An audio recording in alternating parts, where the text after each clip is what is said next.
moving knowledge from books to bytes. Such was the tagline of the book scanning startup I started on June 11, 2001 in Los Gatos, California, at the heart of Silicon Valley. 3 months later to the day, I was super excited to be meeting with the CEO of the world-famous publishing company Simon & Schuster in Manhattan, New York at 10 a.m. Little did I know that we'd be meeting less than 1 kilometer north of the Twin Tower collapse that happened on that fateful 9/11 day at almost the same exact time. In this talk, I will share with you my journey of going from a scientist to an entrepreneur and the challenges, tribulations and thrills of leading for almost 10 years one of the fastest growing private companies in America. Scattered throughout this personal story, I will share with you the nuggets of wisdom that you could never learn in school or a lab.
Okay.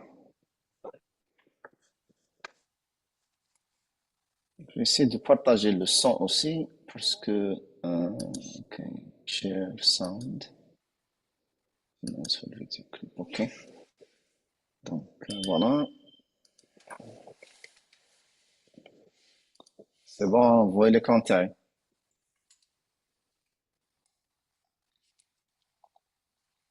C'est bon? Normalement. Donc, vous allez voir l'écran? Tout le monde voit l'écran de Monsieur Lotfi? Oui, on le C'est bon? voit très bien. Ouais, très bien. Très bien. Donc voilà, so I titled the presentation The Highs, My Kirtas Stories, Moving Knowledge from Books to Bytes. This was our tagline or motto. And what are the highs, lows, and lessons learned from a Silicon Valley startup? So I like to summarize it very quickly, what it takes to do technology startup. It's essentially a juggling act for the founder and the CEO, the guy who's actually running this, who built it. It's more about leadership than management. But the management is also very important because it involves juggling. And what I mean by juggling is that you have 4 balls in the air that you have to keep all the time. And if you drop one, the whole thing can fall apart. And what are those 4 balls? One is the customers, the second is the product, the third is the money, and the fourth is the team. Okay, So as I was saying, it's a juggling act where you have to keep in the air essentially four things all the time. And it's your responsibility. It's nobody else's responsibility. This is not something you can delegate to anyone. And that's the customers, the product, the money, and the team. Given in the interest of time, I'm not going to go into the same level of details, but usually if you don't build a product that customers want, no matter how technically advanced it is, you don't have a business. So this is why the customers come first. And very often when you do a startup, your customer is not known because you have something innovative, something that is not already in the marketplace. And this is what we had. We had an automatic book scanner. We had the first and fastest automatic book scanner in the world. Before the Kirtas product, there were no automatic book scanners. People were not using automatic book scanners to digitize books. They were using either manual scanners or face-down scanners.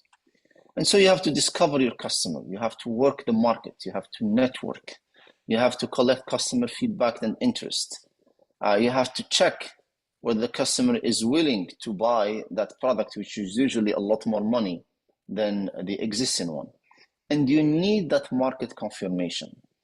Not only that, you need the customers to guide you in the design of that product itself, so that when you have product, you actually can, the customer is going to tell you, this is what I'm looking for.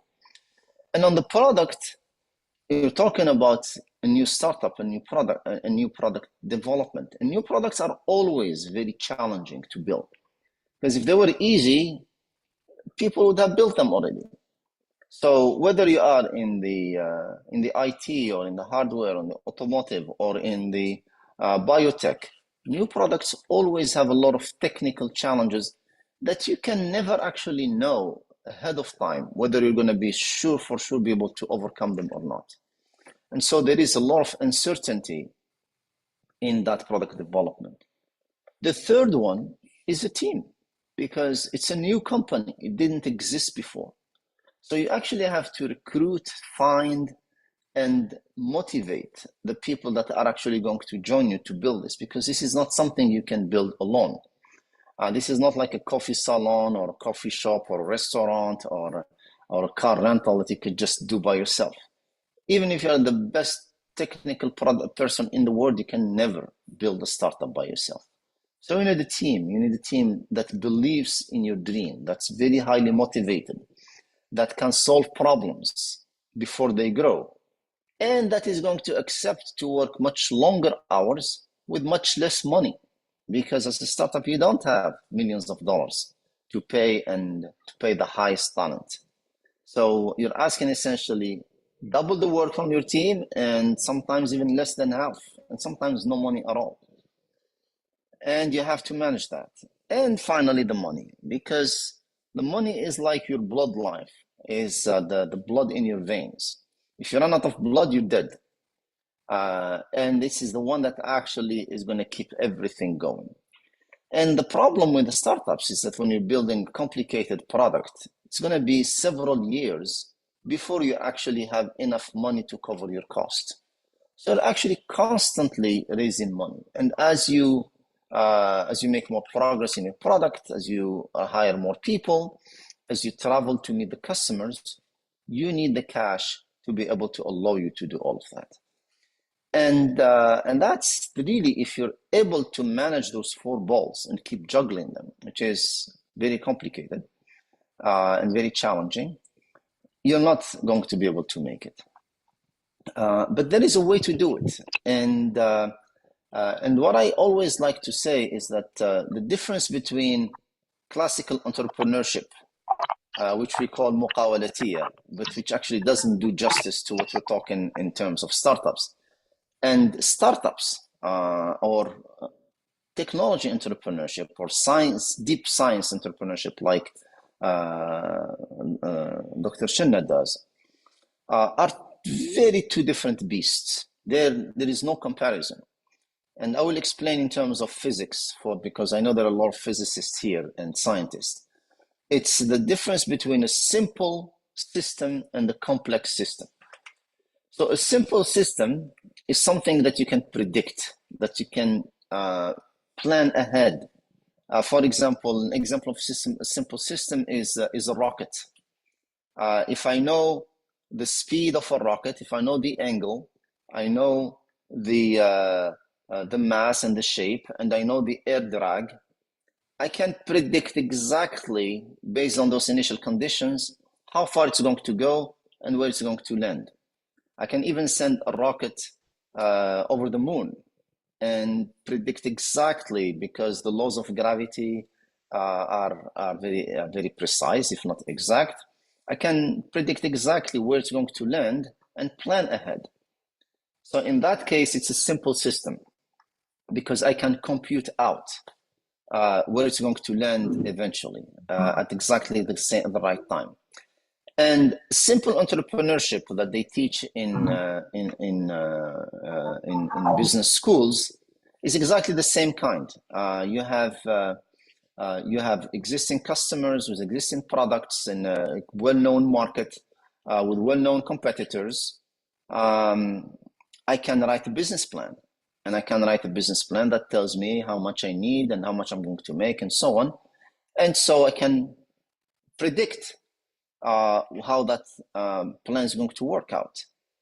And because it's a simple system. The problem, though, is that if you don't have innovation, you don't have new product, you don't have differentiation, you don't have a competitive advantage, you don't have a large market, so you don't have a lot of growth, you don't have a lot of margins or profit, and so you're going maybe to create 2, 3, 4 jobs maximum. In a startup, where you have a new product or a new market, you have much bigger potential because now you have an innovation. It gives you either as a patent or some other trade secret. It gives you a very strong competitive and sustainable competitive advantage. It gives you access to a large market. You can have a much higher price than what it costs you, so it gives you a large gross margin that now you can invest in marketing, in R&D, in operational, so you can grow that market much bigger, which means you can grow the company, you can create a lot more jobs, but that's a complex system. What does it mean to have a complex system? It means there is a lot of what's called irreducibility in physics, or what we call irreducible uncertainty. That means you cannot really predict where you're going to end out. You cannot compute out in advance where you're actually going to go. The only way to actually know whether you're going to make it or not is by realizing that, by actually doing it. And then what you find out is that you're not planning, you're modeling. And you are essentially deciding where to go as you go. And so your visibility into the future is very short, and there is a lot of things that are outside your control that can either completely destroy your project or actually advance it and accelerate it much faster than you ever thought. And as a founder, as a technology entrepreneur, you have to understand that. You have to be comfortable with it. In fact, you have to be able to rely on it and play and essentially adapt to it.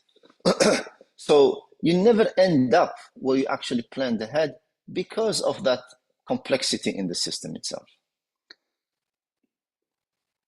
So let's talk a little bit about the customers.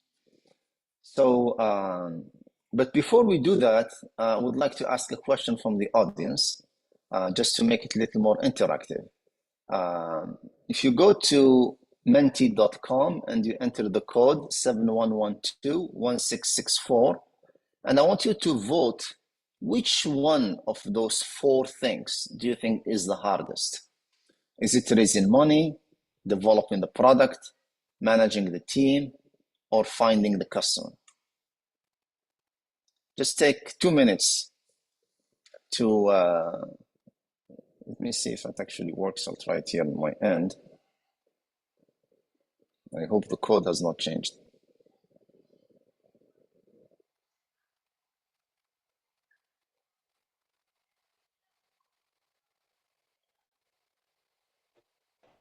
Are you able to join?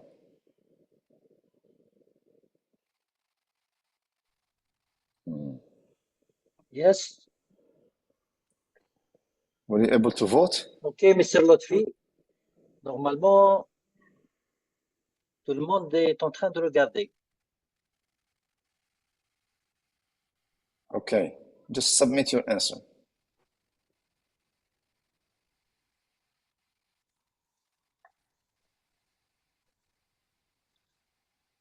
Est-ce qu'il y a un problème avec la vidéo de Monsieur BELKHIR? Allô? ممكن تسمعوا. Is everybody able to vote? Monsieur Ahmed? Monsieur Ahmed, Oui, نسمع فيه bien. la vidéo. C'est pas une vidéo, c'est juste une soumission. Est-ce qu'il y a un lien sur lequel on peut voter? روحوا المنتي.com ودخلوا له الشيفر هذاك 7112 1664. حنا موالفين نخدموا بلو ليان جينيرالمون يبعثوا لنا ليان في لي ميساج و malheureusement je pas fait de lien, mais si vous arrivez à voir le menti.com ودخلوا هذاك le code. J'aurais dû faire un barcode, mais il n'y a pas de barcode. Jusqu'à présent, il y a eu 50% qui ont répondu, mais je ne vois pas le résultat. Bon, معليناش. Let's just take a quick poll here. What do you think of the 4-1 is the hardest to manage? Let's just get some customers. Who else? And to be honest, entrepreneuriat en Algérie, c'est la plus grande difficulté pour moi. I know, but between raising money, developing the product, managing the team, or finding the customer, which one do you think is the most difficult of all?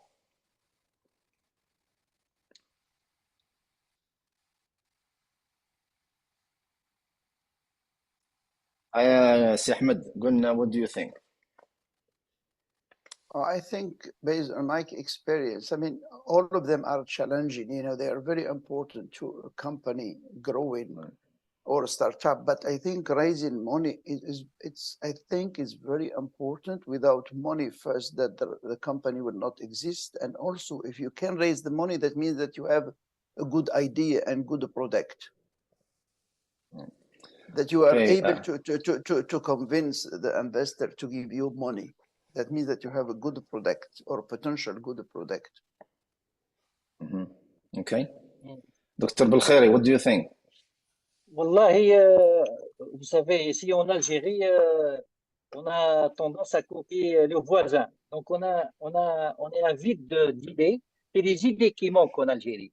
Chaque fois qu'il y a une nouvelle idée, tout le monde fait la même chose. Donc, des fois, ça devient difficile de lancer une entreprise sur un produit et juste à côté, vous avez la même chose. Donc, l'argent, c'est vrai, l'argent, il joue un rôle important, mais le projet en lui-même, l'idée du projet devrait être le socle lui-même de l'entreprise. C'est-à-dire lancer une idée qui soit commerciable et partagée. Ouais. Anyone else? Oui.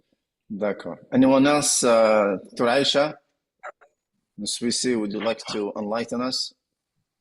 For me, it's the more difficult is finding the customer.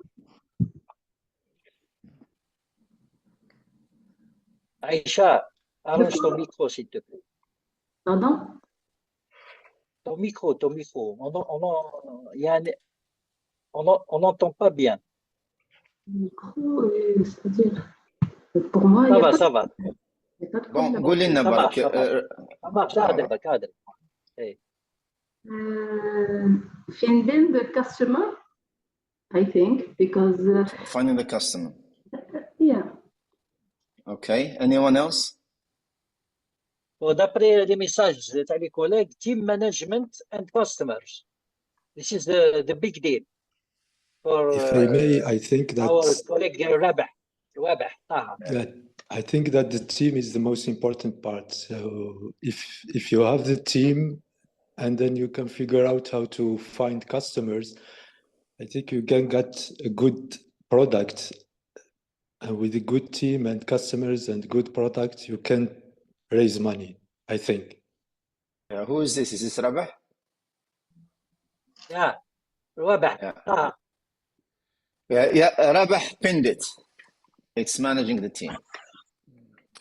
And this is not my opinion. This is my own experience, of course, but it's shared by every entrepreneur and every leader that I have talked to. And managing the team is by far, the other are very difficult. It's not, but building the right team and managing that team is the most difficult, the most complex, and the most challenging part of it all. And I will try to speak to that a little bit. But let's now go back to the customers. Certains sont d'accord avec vous. Hein? Ah oui, d'accord. Donc, bravo. Bravo. Team management. Bravo. Right. Right. And I want to say, Billy, yes, in Algeria, we think we have somehow special circumstances that makes managing the team more difficult or finding the product and so on. But I want to tell you that this is actually pretty universal, that it does not really matter whether it's in Silicon Valley or in Beijing, China, or in Saif, Algeria, or in Doha, Qatar, or in Antalya, Turkey. And by the way, I started the company in Antalya, Turkey. Managing the team is always the most challenging part of it, for many reasons. And this can actually take a whole presentation or two to actually explain. But we don't have time to. I just want to give you essentially a quick overview, and then we can always come back. So in terms of finding the customers, the picture I'm showing you here, and I'm going to try to illustrate this not by theory, but more by my own stories, because I think you'll be able to relate more. So this is the picture of Steve Chapman.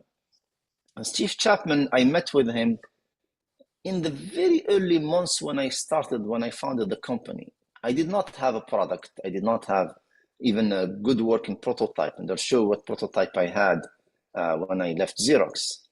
I did not have any customers. I did not even have any funding. But I met with Steve he has his mother who lives in Silicon Valley.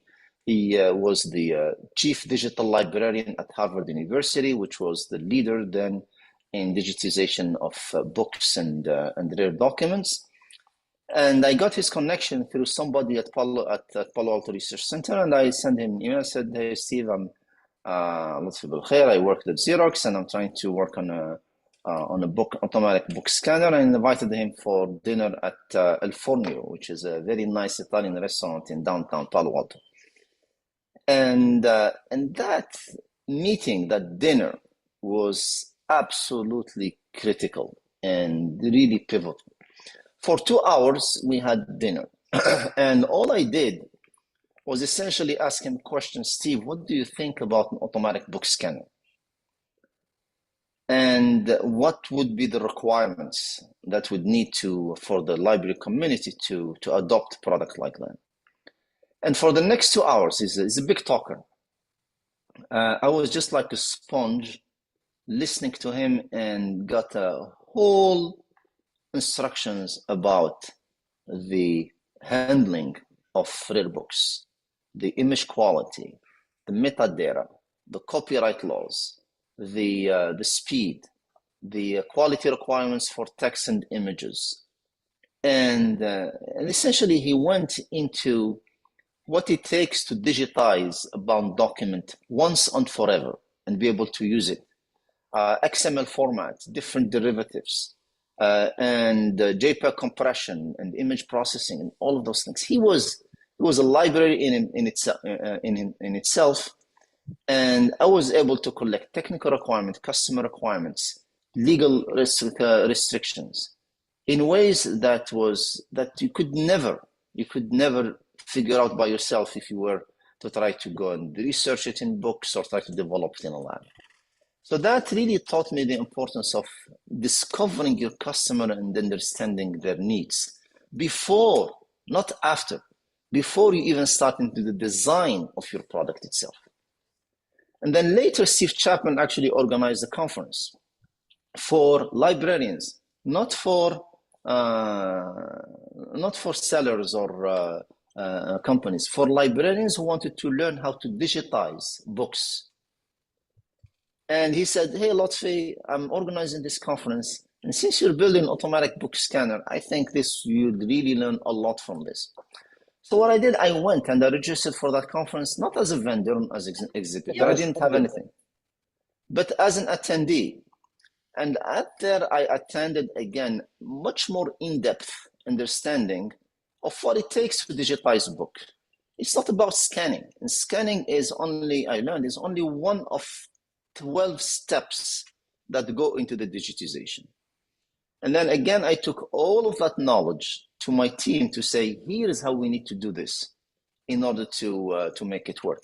I found, for example, I discovered that most libraries are not going to ship the books to a company to actually digitize it. They would actually not even ship the books to another site in the library, most of them. They would want the scanner to come to the library stacks. And I found that most library stacks have very narrow doors. And that if you want to get a scanner, that scanner has to fit through the doors that are usually less than 30 inches wide. 30 inches, about 80 centimeters or 78 centimeters. Later, when our competitors built the machine that was way too large, I realized that this machine is never going to sell. Also later, when we sold our first machine to Cujas Library in Paris, la première bibliothèque de droit en Europe, la Sorbonne, our machines barely made it through the 28-inch door. And the elevator also was so narrow that it barely made it through. And if we couldn't fit the machine through those doors, they would not have bought it. And it was interesting to see that they had the money, they had the need, but because of the width of the door, if the machine did not fit through it, it would not have sold. And also what I learned is that during that conference, I created relationships. And Steve introduced me to the director of the library of Harvard, of Michigan, of Cornell, and New York Library. And that became a personal relationship that later made a huge difference in the credibility of Kirtas. I remember when the head librarian of Cornell, who later became the head librarian of Oxford University, came to me at an American Library Association, and she said, Lotfi, I'm giving a keynote lecture, and I'm going to give a plug to Kirtas as the best machine for digitization of bound documents and railroad bound documents in the world. This is something you cannot buy with marketing money. This is because we were friends, and she really trusted that we were doing something for the librarians, not just to make money. And so that direct rapport and the relationship that you build with your customer is extremely important. But also, I learned to involve my customers in the product development itself, not just in the initial feedback, because as you're making a new product, you want your customer to give you feedback about it. And for example, one thing that I learned from Steve later is that you cannot have a glass wedge go and flatten the pages of the book. So because when you turn the page of a book, you always have some curvature. And my chief engineer, Tuck Taylor, who had more than 50 patents in paper handling and so on, who was handling the mechanical aspect of the machine, he saw that every one of our competitors used the glass to flatten the pages. So he said, we need to build a glass wedge in a V shape to actually flatten the pages after we turn them. And I said, no, we can't do that. He said, what do you mean? We don't have any other ways to flatten the pages. I said, if we do that, then it's going to degrade the quality of the pages. our customers are not going to be willing to build, to allow our machine to scan rare and fragile books. It could hurt the spine. It will also slow down the machine if we wanted to speed it up. I cannot tell you how many arguments we had around it. He kept telling me, then we can't do it. And I kept telling him, no, there must be a way to do it. He eventually figured out a way to do it, which was a clamp mechanism, which took a long time to develop, but really put us over the curve in terms of all other competitors. And that, again, if I did not have that input from my customers, I would probably have allowed them to build that class wedge. The other thing that Steve did for me is that he wrote a letter of interest, even way before I completed the design, that I included in my business plan for investors. And I went to them because there was no automatic book scanner before, and investors say, how do we know that this is going to sell? And Steve was there to say, we need this. And if Kirtas builds this according to this specifications, then a lot of libraries will buy it. And then I learned the value of networking, is that as you start talking to your customers, you build a network. And that network, in a way, will pay dividends later as you're actually ready to sell. And then I learned also the value of marketing, not after you actually have a finished product, but even before that, marketing early. And I'll give you an example of how this is actually what led to the sale of our first machines to Google. So let me tell you a little bit about the power of networking. This guy is John Doffing. John Doffing is a serial entrepreneur, and he approached me in Silicon Valley because I was attending a show by Guy Kawasaki. He was a very well-known serial entrepreneur, and he wrote a book, The Art of the Start. And I was talking again about my project. And one day, John Doffing came to me. He said, I'm an entrepreneur like you, but my current startup is to be an executive recruiter for startups. And he said, my business model is that I take stock instead of, or stock options instead of money, because I know startups cannot pay the money that an executive recruiter does. And he said, I believe in your company, so give me an offer. So I offered him some stock options, a little bit of cash that he never took. And I said, I need a VP of sales and marketing. So John did not find me the VP of sales and marketing that I was looking for. I had to find him myself. But one day he called me and he said, hey, Lotfi, yesterday I had an interesting networking meeting. He said there were people from who's of Silicon Valley. There was John C.D. Brown, there was Bob Metcalf, there was John Warnock. And he said, and I happened to be there, and the facilitator of the networking meeting said, okay, guys, we don't want you to tell us what you did because that would take the whole time of the meeting. We want you only to tell us your name and the most exciting thing you're working on. So he said, as it came to me, I said, I'm John Doffing, I'm an executive recruiter, and the most exciting thing I'm doing right now is to find the VP of sales and marketing for a company that built the first and fastest automatic book scanner. It was kind of a lie because we had not built it yet, but this was the most exciting job he was doing.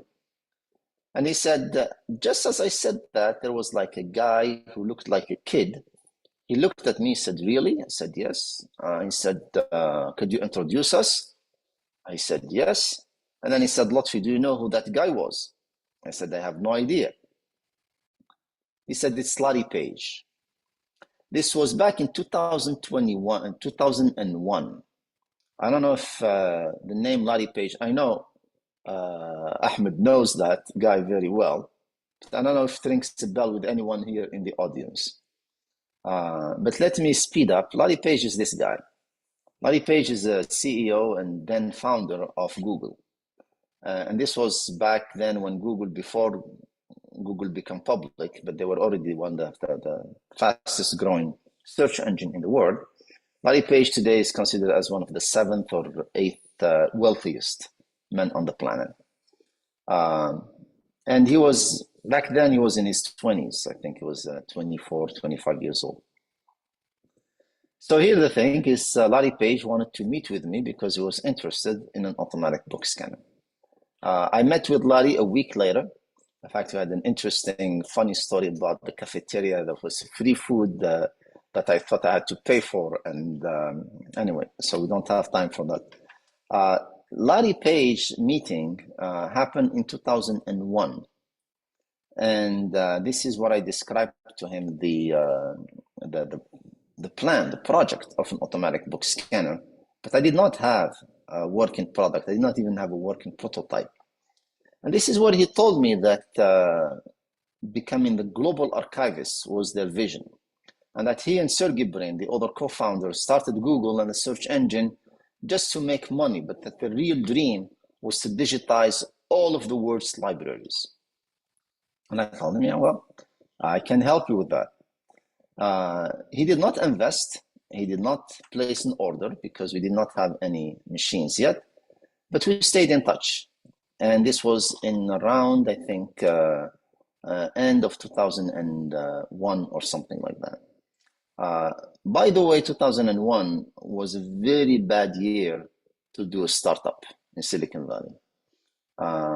And the reason, the first one, is because at the end of 2000, early 2001, there was the bust of the internet. And all the internet companies like Netscape and all went completely bankrupt. And investors lost hundreds of billions of dollars. And there was a start of a recession. Later I started my company in June 11, 2001, after the bust. 3 months later, as I wrote in my abstract, I had a meeting with the CEO of Simon & Schuster in New York City. And I flew there, again, through the connection of a common friend of ours, who introduced me to that, and he was very interested in our project because he wanted to digitize all of the back file of Simon & Schuster's, which is in the hundreds of thousands of titles. The only problem was the timing. The timing was on 9/11 at 10 a.m. And I remember my meeting was at 10 a.m. I was finishing up the presentation, and I was in a cafe on Avenue of Americas, which is around 49th Street. And I was looking out, and there was a glass window, and there were 3 ladies who were looking at me, and they were gasping. And I thought, what did I do? And I realized they were looking over my head, and I turned around and I saw the smoke coming out of the first tower of the Twin Towers in New York City. I was about 1 kilometer or 1.5 kilometers north of the Twin Towers. And it was exactly around 9:50 or 9:52 a.m. My meeting with John Newcomb was at 10 a.m. So I looked at the smoke, I thought, no big deal. And George Bush came and said, there are some Arab terrorists who did this. And I said, look, this guy's always blaming it on us. Anyway, in my mind, I had more important things to do. I thought, okay, the firefighters are going to turn it off. Let me go and speak to John, see if I can raise some money. So I packed my computer, I was doing my presentation. I went to the 52nd floor of the skyscraper in which he has his office. And the secretary was there. She said, I'm sorry, John Newcomb is a little late. He's watching TV. I said, what's going on? She said, well, the first tower has collapsed.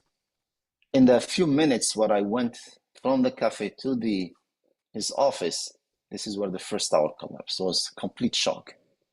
And then John Newcomb came, he shook my hands, he took me to his office, he apologized, and we started talking, but guild mechanisch, as they say, there was no real motivation discussion. And then 10 minutes later, his secretary came and said, Mr. Newcomb, the second tower has collapsed.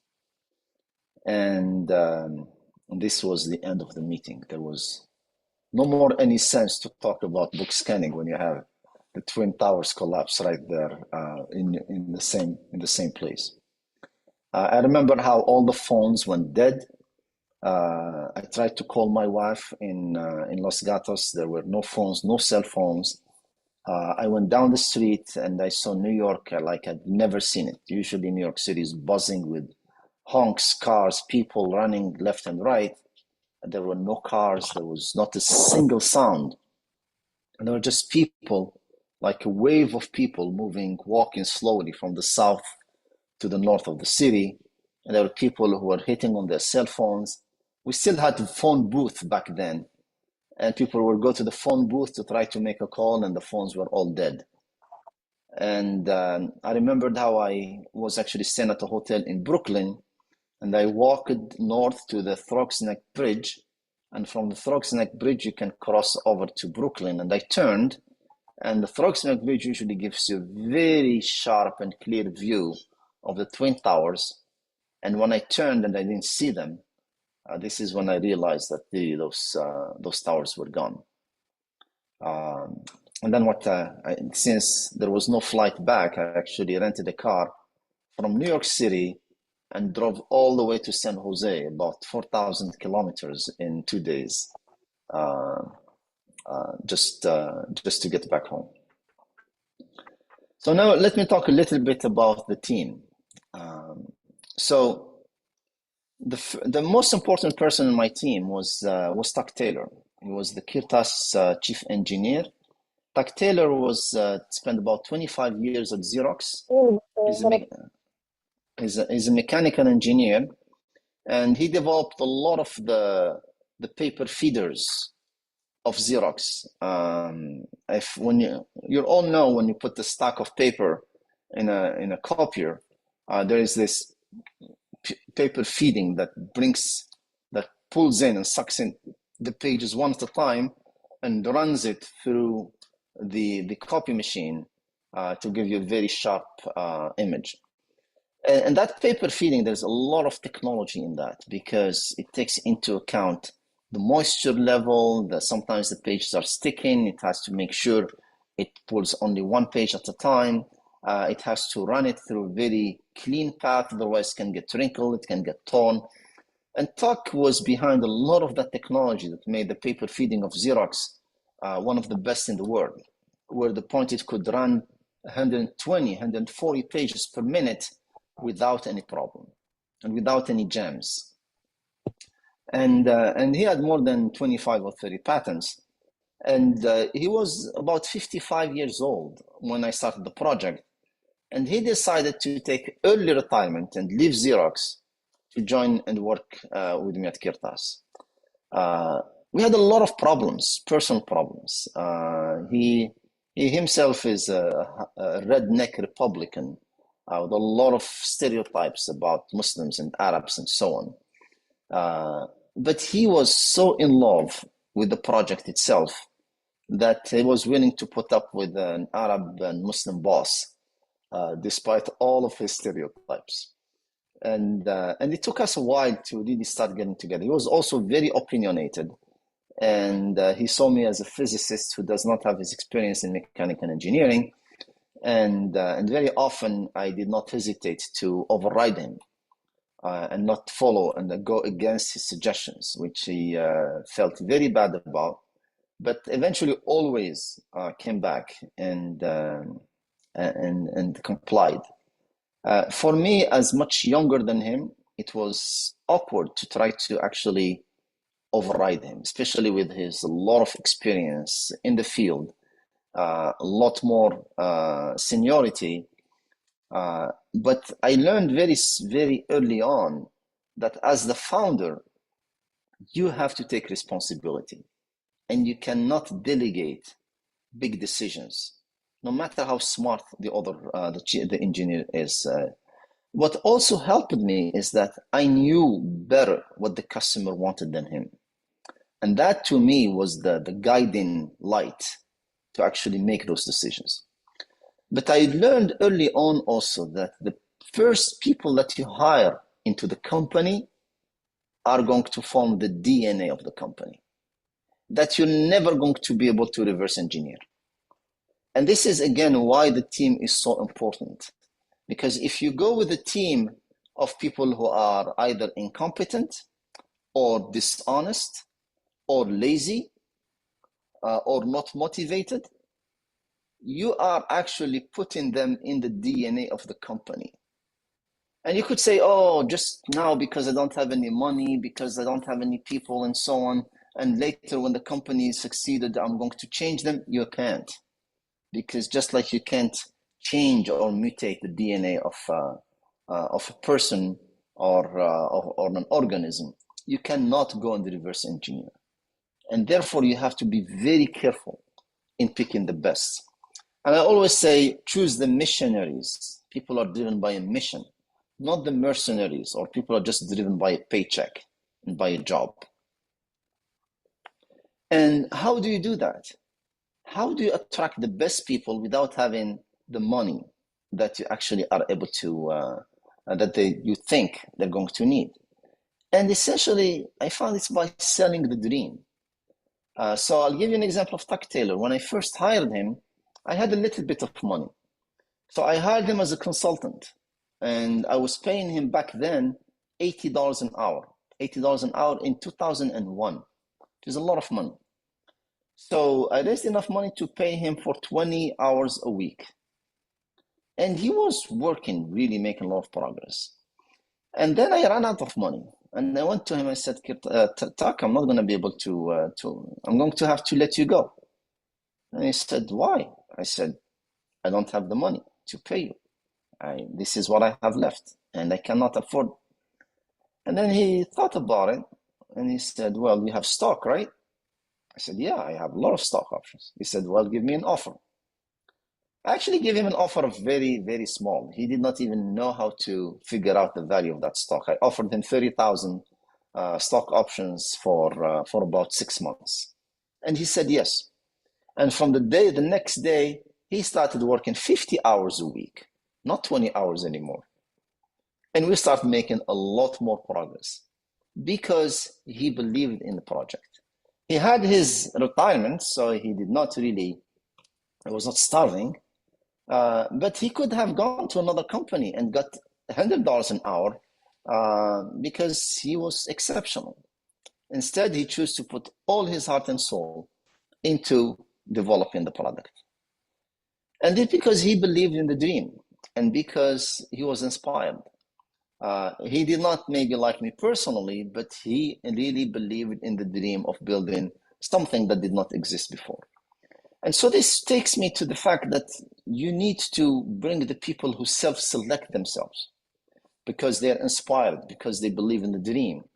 And these people are going to be willing to work harder, work longer hours, think constantly about the technical challenges. And remember, solving the technical challenges of a new product is very difficult. And so if you have people who come just and work 9 to 5, and they want to take the full weekend, and they want to take a whole month of vacation, and the moment they leave the company, they're thinking about their kids and wives and cars and own problems, you are not going to be able to solve the very difficult problems. You solve the difficult problems by constantly being obsessed by them.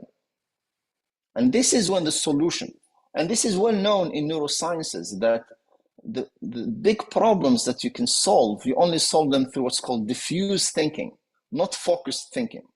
Focused thinking is when you try to solve a math problem or physics problem or a biology problem by focusing on it.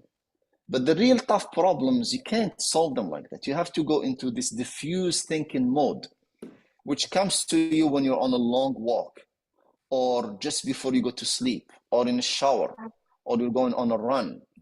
And this is where your brain establishes those long-range connections, and you realize what the solution. Sometimes it comes to your dream, in your dream, because your brain has been so focused in thinking about it.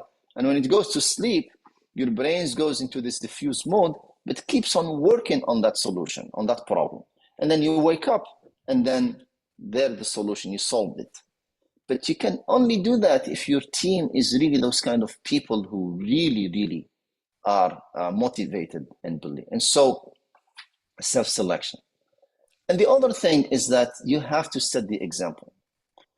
If you're trying to be a founder and you're working 9 to 5 and you check out and you say, hey guys, keep working and bring me the solution to the problem tomorrow, forget it. Everybody is going to leave right after you leave. So unless you set the example, you're not going to be able to build that startup. And so this is what I say, the founder is the father.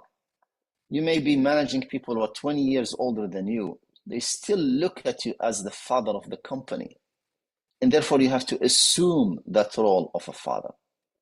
This is what Bill Gates did. If you look at Bill Gates when he started Microsoft, he looked like the intern with all those bearded people who were like 20 or 30 years older than him. But he did really act as their father. Same thing for Steve Jobs. And so that father figure is very important for your team to actually assume. The third part is the money. So how did I raise money for the company? The first person that came to raise money is actually a lawyer. His name is Mario Rosati here. And Ahmed probably knows the company in which he's one of the named partners called Wilson Sonsini, Goodrich, and Rosati. The Wilson Sonsini, Goodrich, and Rosati law firm, when I started the company, had about 650 lawyers. It's right in Palo Alto at the corner of El Camino and another, forgot the road, maybe Ahmed can remind me. It is the #1 law firm company in terms of IPOs, public company that takes startup that takes public. And Mario Rosati was called the king of startups. His law firm, there were only 2 partners that were still alive. It was him, Mario Rosati, and Larry Sonsini.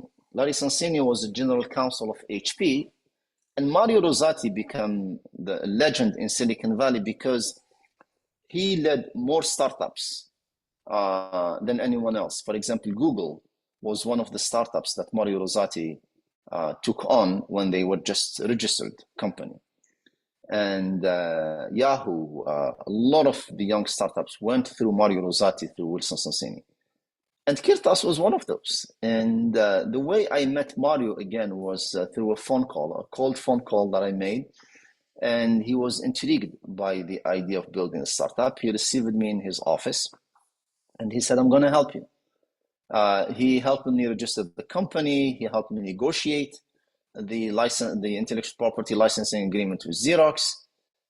He gave me access to all of his partners and associates, and he gave me access to free office space whenever I had an investor that was interested in hearing my story. And then he also invested $25,000 of his firm's money as essentially a convertible debenture in exchange for 2% of the company. So that was very, very smart money, as we call it. And so that was the initial. The other source of funding that I got was from the president of the engineering services company that helped me design the machine, because there was just me and Tuck. We did not have a team.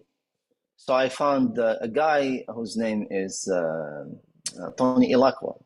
And Tony Ilacqua agreed to invest $80,000, was $40,000 in cash and $40,000 in kind. And he had the design engineers that Tuck needed to essentially design the first prototype. But what's interesting is that the second person here is Mel Stuckey. And Mel Stuckey was somebody that approached me by email. This was back in 2002. And 2002, I was trying to raise money, but I couldn't. You think Silicon Valley, you just go make a few pitches and here's $5 million. That's not how it works, especially during 2002 when there was a middle of recession. So there was a lot of pitching contest that I was invited to participate. And the way pitching contest was just like challenges. You submit your idea, you fill out a form, hundreds of people submit, then they pick 10, and those 10 go and pitch in front of some investors, and they pick the top 3. But that does not mean you're actually getting any funding. In fact, we were not getting any prizes at all. But what we got was exposure. So I was participating in those pitches, and I was always making it in the top 3, but no money. And one day I get an email from this guy, Melstaki. He says, "Hey, Lotfi, you probably don't know me, but I know you quite well because I've been sitting in the back of the room for a lot of your presentations." And he said, "Even though I heard your pitch several times, each time I enjoy it, and each time I learn something new, and I really like the way you're presenting it. But it looks like I keep seeing you, so it looks like you're not really getting anywhere in terms of your financing. And so I might be able to help." So I replied to him and said, "Yeah, you're right, and let's get together." So we got for lunch. And he said, "Well, I lead an organization called Jumpstart CEOs, or essentially are people who are entrepreneurs, who are successful entrepreneurs. And the way we get involved is that we mentor startups that we believe in, and we help them. We don't necessarily invest in them, but we help them essentially raise funding, develop the product, get some marketing and sales. And in exchange, we take 18% of the company for 18 months involvement." I said, "You're crazy. I'm never going to give you 18%. So we negotiated. We agreed to 9%. And then he said, "Okay, there is a guy who's actually really interested in working with you. And his name is Jim Nowak." And I'm showing the picture here of Jim. So Jim essentially, we signed an agreement, and Jim calls me and we meet. And he's a very successful entrepreneur. He built a real estate company that he sold for like $30 million. He had a lot of apple orchards and so on. And he was looking to do something on the side. He did not really need to work, but he wanted to stay involved. He was still very young. And we met. I presented to him the company. He got very excited. And then he said, "I can help." I said, "Well, Jim, you could really help if you invest some money." And he said, "Well, okay, I'm interested in investing, but only if you find somebody else to invest next to me." He said, "I will be willing to put $50,000 if somebody else comes in, but I'm not going to put it by myself." And here's again something else that a lot of people don't understand about Silicon Valley. People don't throw money away. Again, I hear this a lot. "Oh, you funded your company in Silicon Valley. Of course, it's easy. Come try to fund it here in Algeria or whatever. There is no money. There is no investors.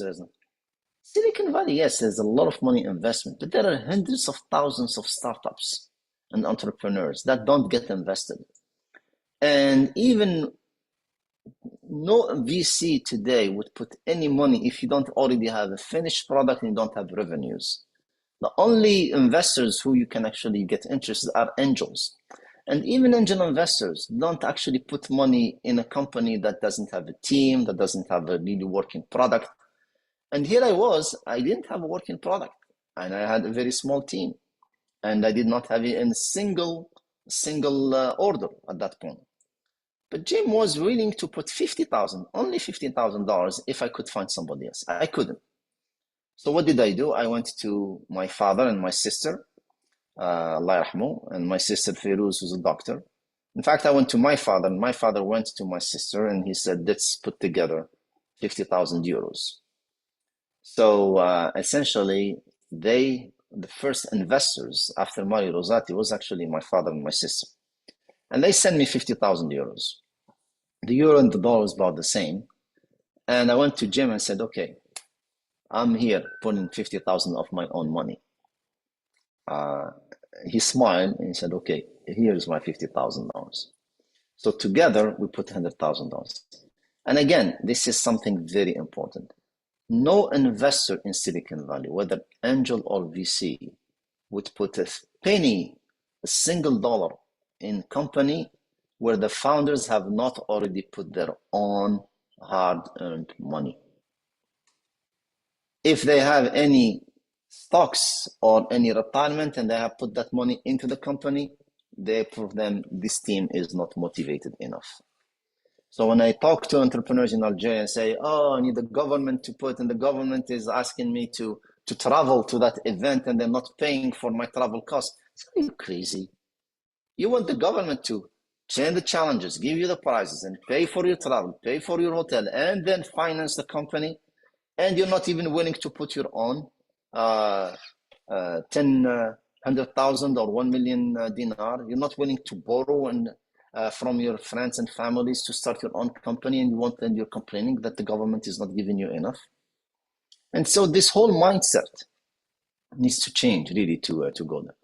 These are essentially some of the what I call funding essentials to be able to actually get the funding, and it's a lot of hard work.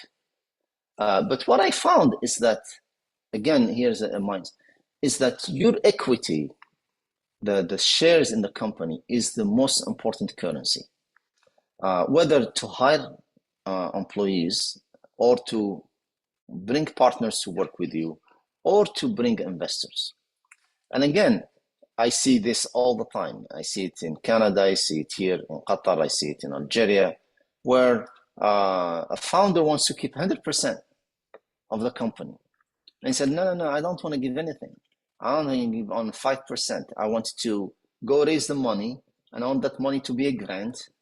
And then I want to use that money to pay for my my employees, to pay for any subcontracting and so on. And again, that's not the right way to do it. The best way to grow the pie is by sharing the pie. Having 100% of something that's worthless is zero. But having 50% or 40% or even 30% of a very big company is a lot of money. And again, it's what it's worth, not what percentage that matters. Finally, let me go talk a little bit about the product development process. And again, in any new product development, you have what's, again, what I call this irreducible uncertainty. You have technical challenges that nobody can tell you ahead of time whether you're going to be able to solve them or not. You just have to go and try your best to do it. And again, this is where a lot of people fail, because you're building a product. And the difference between technology and product is that technology gets developed in the lab. Products get created in the market. And a lot of scientists and engineers and so on don't understand the difference between technology and product. They think, oh, all it takes is have the technology that works, have a patent, and then just bring a good business person to actually go and sell it. That's very far from the truth. The product development is where you actually are able to make very important decisions very, very quickly. So the concept of product architecture is very, very important, whether it's software or hardware. How do you architect a product so that it's actually a product that's going to meet the customer needs, be affordable to build so that you can actually sell it at a price that actually makes you a profit, that you can actually continue to improve over time, that you can actually service when it breaks very easily, that actually is something that's going to have a long shelf life for the customer, and something that actually is going to allow you to continue to maintain a strong competitive advantage against the competition. In order to do that, you have to be able to do two things that are a little bit exclusive. One is to make very important decisions that everybody has to make them yourself. The other one is to allow enough freedom and decision-making and ownership for your key engineering people to continue to do all of those things. And that's tricky, because if you try to micromanage the whole product development, not only you can't do it because you have to leave time for all the other things. As a CEO, you can't just be constantly in the lab. You have to go raise money, you have to manage the team, you have to make sales and talk to the customers. But you also lose the motivation of the team. If I were to make all the decisions for Tuck Taylor would leave. He says, I'm not engaged anymore. You go and hire any other mechanical engineer. So you have to balance where you intervene in very critical aspects of the product development that are essentially about the architecture, and then let them develop all the other aspects within those boundaries. So you set the boundaries and let them innovate. and own the rest. And this is how you create a very, very well-motivated team. But also you cannot do it with your team alone because you're a startup. You have to enlist key partners. And I had 3 partners. I had FTT, I had Tony Ilakwa with AMT, which was the mechanical engineering design firm. I had Mike Walker from, which was doing the electronics and the embedded software. And we had very complex, because it was a robotic machine, real time. We had very complex electronics and embedded software. And then I had FTT Manufacturing, which has essentially all the CNC in manufacturing and all the capability to build the whole machine. And those 3 partners, each one of them was a shareholder in the company, because I was not able to do it all by myself, nor was I able to actually pay them in cash. But the other thing that's very important is that I was always putting the market development and the customers ahead of engineering. The marketing must drive the engineering. The customers' needs and requirements must drive the product features and functionality. And finally, the other thing that I found very important in kind of driving the key milestones was trade shows and customer visits. So I'll tell you about one of those, in fact, and how actually this led to the sale to the first machines, about how actually I was able to drive and speed up the product development that way. But let me show you quickly here how the product evolved. So what you see here is the book scanner that Palo Alto Research Center tried to develop, or they developed. And what you see here is essentially a manual book scanner. There was no automatic page turning, and you see the cradle, the V-shaped cradle to have a low gentle handling. And here you have this V-shaped glass wedge that Tuck wanted so much to do, that goes down and up to flatten the pages. And there are 2 side mirrors here, and there is a camera, and there is a flip mirror that flips left and right to take the left and the right page of the camera. So this was just essentially shows that Park tried to develop a book scanner, but they couldn't automate it. This shows the very early proof of concept that essentially we used to show that we can turn pages. It has nothing like a product. It was a pure proof of concept made out of aluminum. It took us 3 months to develop, and it turns pages automatically, but it doesn't do any scanning, it doesn't do any adjustment, it doesn't have, but it was just a prototype, a proof of concept to show that this can be done. Then later we developed the concept of a smart cradle, and we did this out of plywood. And again, completely separate from the turning of the pages, but it has page turning, to show that you really need to balance the book. You need to have a dynamic cradle so that you're always maintaining the book in the focal plane of the camera. And that led to another patent. And then based on that, we built a fully functional prototype. It was not the actual product itself, but it was a fully functional prototype. And it had a lot of problems. It did not have the right size, the right functionality. We used PVC pipes for fluffers and so on. But it was enough, as I will show you, to build our first video. And then a year after we did the fully functional prototype, we built the first, what I would call minimum viable product, which the first model, which was the APT BookScan 1200, which could turn pages at 1200 pages per hour. Then we went to a year later, we launched the APT BookScan 2400, which doubled the scanning speed. And then a year later, we launched the Cabis 3, which was 3,000 pages per hour, plug and play, fully ergonomics, higher quality, but much lower cost. We actually cut the cost from $55,000 to $25,000 by going from the APT BookScan to the Cabis 3. It was fully redesigned in sheet metal instead of CNC. And let me show you the first video of that we built, that we launched when we did the, not the APT 1200, the one before that, the function prototype. Can you hear the sound? Yes? Yes. Yes, it's okay.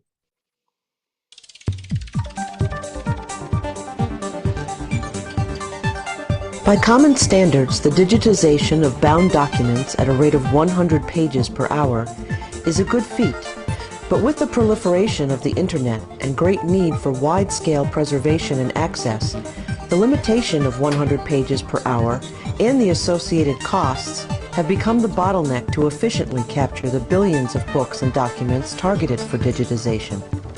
In order to expedite this conversion from books to bytes, Kirtas Technologies has pioneered a new technology that promises to redefine the way bound documents will be digitized.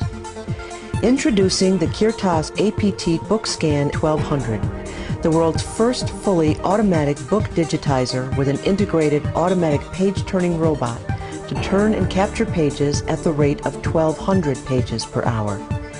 Kirtas Technologies, moving knowledge from books to bytes.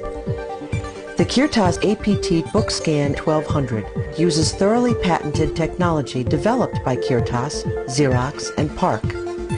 Let's take a look at the unique patented features and functions of this revolutionary product. In order to load the book into the book scanner, simply lay the book into the cradle and adjust the cradle size with the adjustment levers on each side of the book. The book must be clamped into place. This is done by simply sliding the two cover clamps on either side to ensure that it remains stationary.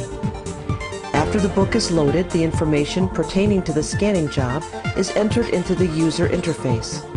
It features a very intuitive design for entering job information, imaging setup, file management, post-processing, and diagnostics. After setting the parameters, simply press Start, and the APT 1200 takes it from there. A key feature of the APT 1200 is the Smart Cradle. Its V-shaped plates offer gentle support for especially fragile bindings by holding the book open at 110 degrees to ensure minimal strain on the book's binding. As the job progresses, the Smart Cradle automatically centers and dynamically repositions the top pages to maintain them in the camera's focal plane. To further guarantee page flatness, two side clamps are engaged on both sides of the book to eliminate any page curvature that may occur. The amount of clamping pressure can be easily adjusted or even completely disabled at the user's option. As we move inexorably into a world where digital content is the primary vehicle for information and knowledge sharing, the Kirtas automatic book scanner will enable the massive digitization of more than 500 years of backlog rapidly and cost-effectively. Together we can now move knowledge from books to bytes.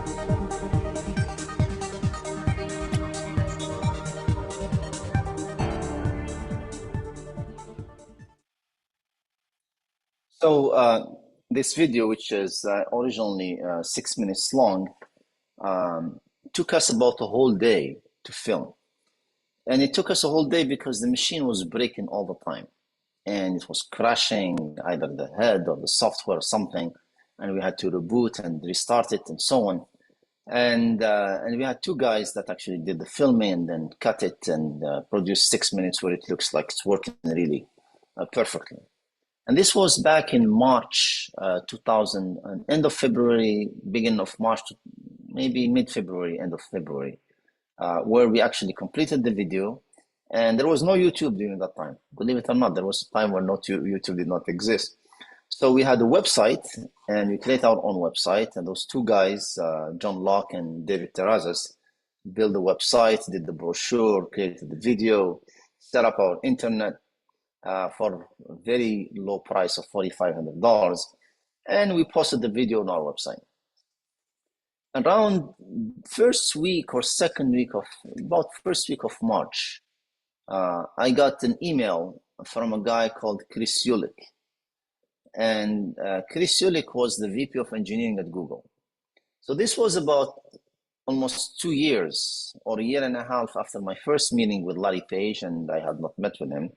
And he said, hey, Lotfi, Larry told me that you're working on automatic book scanner and we're still interested in any updates. And this was just a few days after I had posted the video. So I replied to him and said, yeah, hi, Chris, nice to hear from you. Yeah, the machine is done and here's the video. And less than 10 minutes later, he comes back and says, fantastic video. Can we come and look at it? By then, actually, I had moved from Silicon Valley to Rochester, New York, because that's where they attracted me with some funding, the government there, and the team was there. Tuck Taylor was still living in Rochester. All of my 3 partners were also in Rochester, New York, which is upstate New York. I said, yeah, when would you like to come? He said, well, we're flying to New York City in about 2 weeks, and we could fly with JetBlue to Rochester within 45 minutes. I said, does that work? I said, yeah, it works. Back then, I did not even have an office. We had very little money. We were spending that money. And so I was staying at actually my electronics partner, Mike Walker, in his conference room. And Tuck was working in his lab with his electronics engineers and our technician. And I went to Tuck, and so that was our team. Our team was made of 3 people, and I was not making a salary, or very little. Tuck was working on stock options, and we had the technician that were paying like $14 an hour, and that was it. And we did not even have offices. So I went to Tuck and said, hey, Tuck, Google is interested in our machine. And he said, wow, really? And he was still working on all the problems, trying to fix them. And I said, yeah. I said, and they'd like to come and see it. And he said, looked at me, he said, when? I said, in 2 weeks.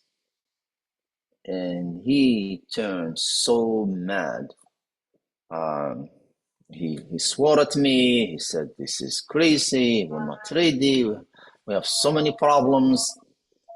And we at least need another 3 months to fix up the problem. I said, we don't have money for 3 months. We're running out of money, and they're coming in 2 weeks. You figure it out. He would not talk to me for the next 2 weeks. But he made more progress in those 2 weeks than he made in the last 3 months. And I remember in the morning, where it was like the 3rd week of March, it was a Tuesday, and we fixed all the problems except one, which was the flattening of the pages using clamps.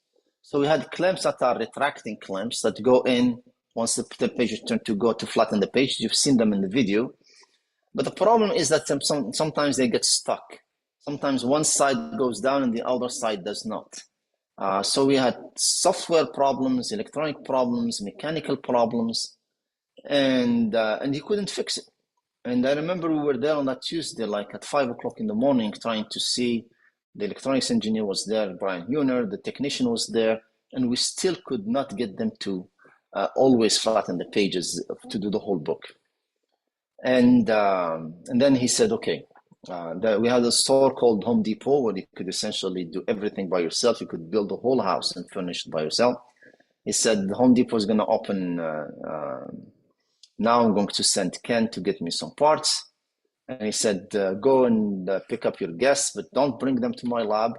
Take them to the conference room and try to chit-chat with them as long as you can. And he said, I'm going to come. And if I'm smiling, then it means we solve the problem. And if not, then it's your problem. So there was Chris Yolik and there was another engineer with them, forgot his name.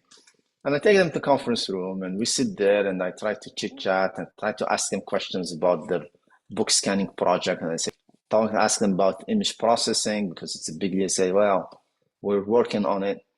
And they don't want to talk about anything. And it kind of gets very awkward where you don't know what to say. And then finally I hear the footsteps of Tuck coming to the conference room. And I look at his face and he has this grin, artificial grin on his face. And then I turned to Chris and I said, by the way, would you like to see our machine? And so we go to see the machine. And you saw the book that we used on that video. It's a book on mechanical engineering. And that was the favorite book of Tuck to test the machine.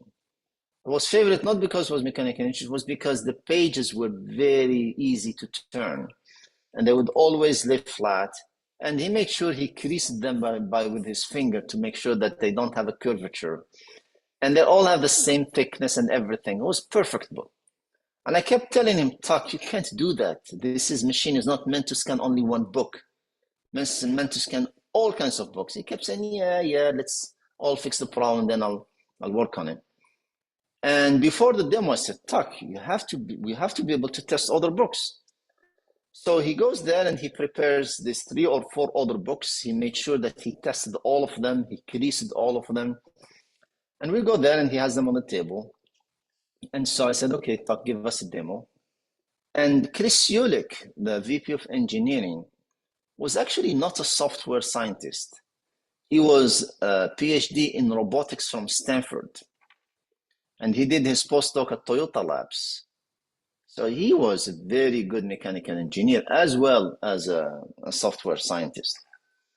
And so he could figure out how the machine was working immediately. And so Tuck boots the machine, puts his favorite book, pushes the green button, and it works fine. As it gets to like page 50 or 60, Chris said, okay, that's good. And you can stop it now. He stops it. And I said, okay, can you try another book? And Tuck was like, looked at the books there. He said, which one? And Chris says, no, not those books. Then he turns to like a bookshelf way on the other side and said, how about that Dilbert book? And Dilbert was the worst kind of book you would want to put on our machine, because it was soft covers, it was glossy paper, it was thick pages, and it had a very thin spine. I looked at Tuck, and there was no Tuck. There was a piece of ice looking at me with huge eyes, saying, we're screwed. It's like he was just not there at all. And so at that point, I knew that I'm the guy, I'm the top dog, I have to do something. So I said, yeah, fine, yeah. So I'm walking very slowly, and I pulled the book, and I'm thinking very quickly how I'm going to make it work. And on the way back, I start kind of prepping them for the disaster that's going to, I was afraid that's going to happen. Tell them, look, this is still on prototyping stage. We don't have a finished product yet. We have not optimized the machine for all the books. And they're looking at me and they say, yeah, just try it. But I knew that if that failed, that's it. We're never going to see those guys again. So I put in the book in the machine and I set it up, and I'm thinking very, very quickly on how to actually make it work. Bismillah, وضغطت على the button there, and it worked. It worked perfectly. Then I look at Chris Ulick and he goes, wow, this really works. This is fantastic. And I look at at Tuck, and you could see him coming back to life. And he's smiling again. And then Chris turns to him and he said, hey, Tuck, you've really done a fantastic job. And that was like the best day of his life. And he heard that from the VP of engineering of Google. 2 weeks later, we get a check from Google for $500,000 for 5 machines, fully prepaid in advance. So that was the biggest confirmation we received. So with that $500,000, I was able to complete the product development, place an order for 5 machines, and raise $3.5 million from investors, because I had an order from Google. And that was really again, it goes back to that call from John Doffing. If John Doffing had not met with Larry Page and got me that meeting, I would never have received that email from Chris Ulick. but it goes also for all the things that you have to do. So there are things that you could never predict, that you could never foresee, but that are going to happen if you do all the right things, if you push things forward. And this is what I mean by irreducible uncertainty. So this was the first machine that we launched. This is one of the 5 machines that were shipped to Google. Was 160 pounds, which is less than 70 kilos, works with power sensing. We designed the machine to be internationally certified from day one. We did product certification for UL, CE, emissions, everything. So we could actually sell the machines from day one all over the world. It was power sensing. It works only with 110 to 20 volts automatically. Costs $129,000 and very portable. You could put it on a minivan, or you could put it on it goes through all the doors. Did we have competition? Yes, we had competition. But before I show you the competition, we had also a full solution. We don't just have a scanner. We had a graphical user interface. We had the book scan editor that could process all the scanning. And we had OCR in 177 languages, including Arabic. We used Sakhar software. And this is the competition. The competition was a Swiss company called 4 Digital Books that was founded and run by engineers. And this is, they called it the digitizing line, and this is what it looked like. It was 1.3 tons. It required 400 volt 3-phase. They sold it for $420,000, and they could never bring it to a trade show because it was too bulky and too expensive. And I know that they only sold 1 machine to Stanford Library because Michael, the head librarian, was on their board of directors. So this is what happens if you let the engineers do the whole thing and not take into account the customer requirements. Very bright engineers. Later we got to know each other, and later they offered me to buy their company, which I said no. So here's another question. What is the skill as entrepreneurs that you feel you like the most? Is it networking? Is it marketing? Is it team player? Or is it negotiation? Let's not do the survey, but just guys tell me. You need all of these to be a successful entrepreneur. Notice that I'm not asking for technical skills because I know all of you guys have a lot of technical skills. Anyone?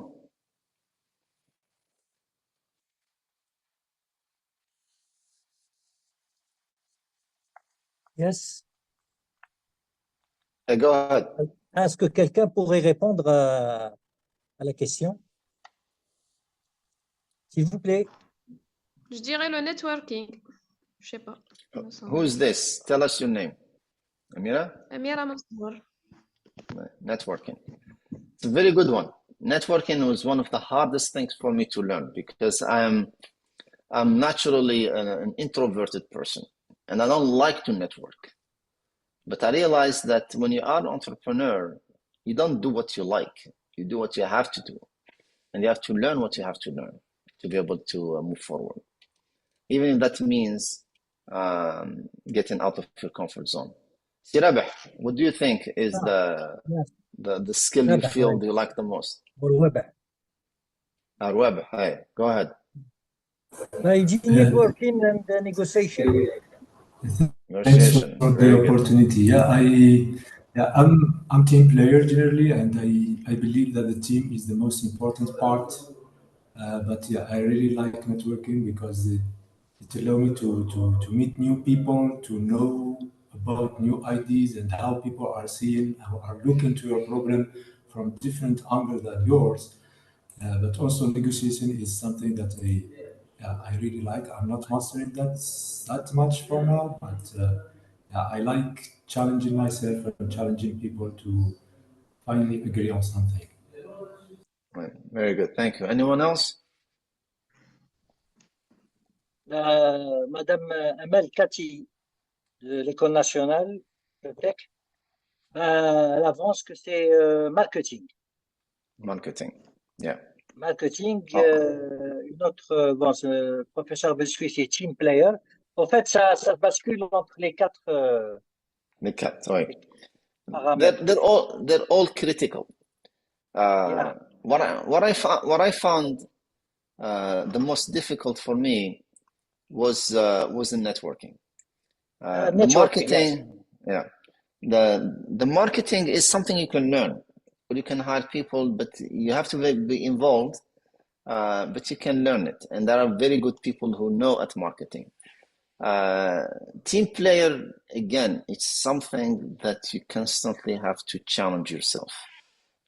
You're never good enough at being team player. To this day, I struggle with managing a team or running a team because everyone is different. Negotiation, I learned negotiation when I become much better negotiator when I learned how to build a win-win deal and learned how to trust before I'm trusted and learned how to empathize with the other party and see things from his perspective and then offer a deal that he feels is actually good for him, but also good for me as well. I became a much better negotiator when I started looking at this, at empathizing with my other party and actually showing integrity and trust from my end before I'm actually, he proves to me his integrity and his trust. And I got burned, but most of the cases I was very successful in negotiating. But they're all very critical. And as entrepreneurs, what I learned is that you're constantly learning. Successful entrepreneurs have two things. They are lifelong learners and they're lifelong fighters. They know they're not afraid of fighting for their dreams, for their purpose, for their ideas, and they're not afraid to work very hard for it. So let me go quickly here. I know time is running out. So one thing that, of course, I insisted on is that we cannot be one-trick pony. We have to continue to innovate. We have to continue to introduce better products and much better products, not just products that are 10% better. Because again, this is one trap that a lot of startups fall into. They have one innovative product, and then they start making small progress or incremental progress and improvement to that product, thinking, khalas, this is what's going to get them. This is the problem with BlackBerry, for example, or Nokia or Ericsson, or a lot of innovative products.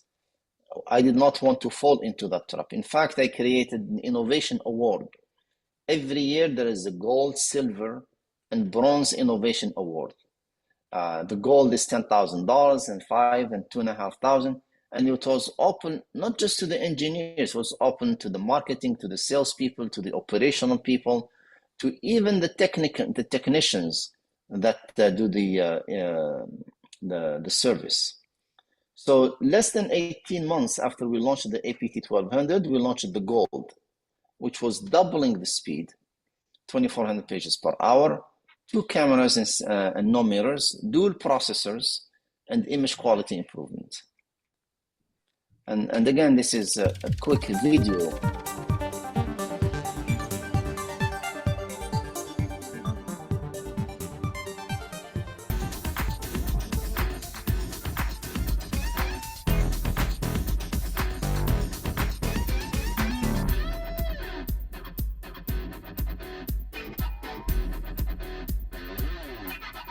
True to its spirit of radical innovation, Kirtas raises the bar ever higher with yet another revolutionary product, announcing the APT BookScan Gold, a whole new generation in high-speed automated book scanning. Building on the success of the APT 1200, this revolutionary product takes advantage of the same smart cradle as the 1200 and accommodates the same physical book sizes, from 4x7 up to 11 by 14 inches. The APT BookScan Gold also uses Kirtas's short-turn technology, which handles pages more gently than the human hand, while ensuring one and only one page turns at a time. What's new, however, is that the BookScan Gold leverages Kirtas's patented technology to operate at twice the speed of the 1200. That's an image acquisition rate of 2,400 pages per hour, or an average book in less than 8 minutes. This is accomplished by incorporating a second high-end 16.6 megapixel digital SLR camera into the book scanning process. One dedicated camera captures left-hand pages while the other simultaneously captures pages on the right. The cameras are each connected to a dual processor system by high-speed FireWire ports through which the raw left and right page images are routed.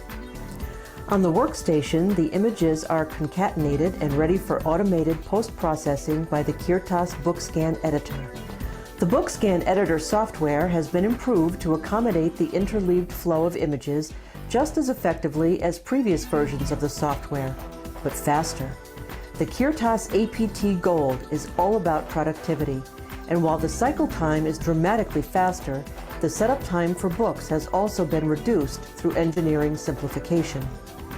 As for quality, Kirtas is setting a new gold standard for delivering bound document images and content that are quite often superior in appearance to the original pages scanned, all through an automated process that delivers optimal productivity without compromise.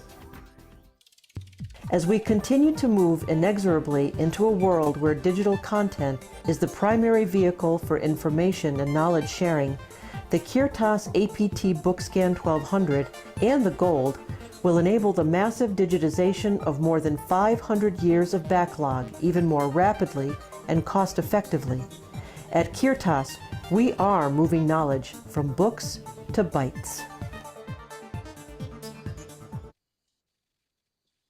So, why was the 2400 so important? First of all, the production cost of the 2400 was only involved adding an additional camera, which cost us about $5,000.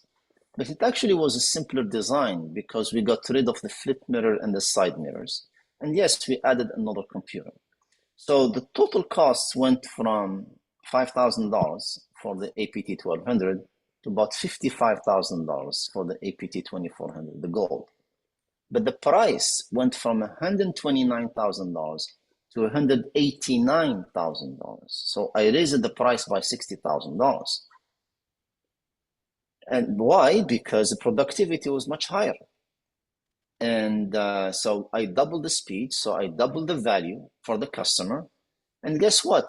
More customers were now buying the 189, the 2400, than the 1200.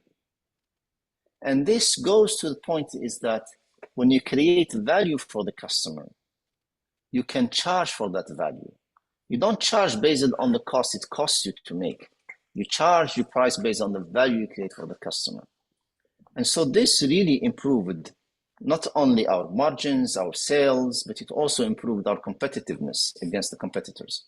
Those companies that were trying to match our 1200 pages per hour, which was already much faster than the digital book, now had to work much harder. And it was 2400 pages per hour in full color, 24-bit. Whereas all the other book scanners, they would actually, when they go from black and white to full color, they have to decrease their speed because they're using line scanners. But we did not stop there. In 2007, we launched the KBIS 3, and here you see it in Moscow with two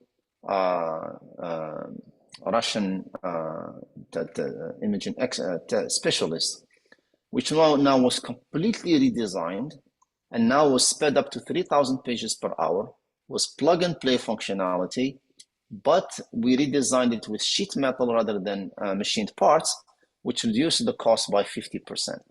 So it cost us about $25,000 to make a KBIS 3, which then allowed us to sell it at even lower price but completely destroy the competition, because now we were able to maintain our gross margins while at the same time reducing the cost and improve the quality.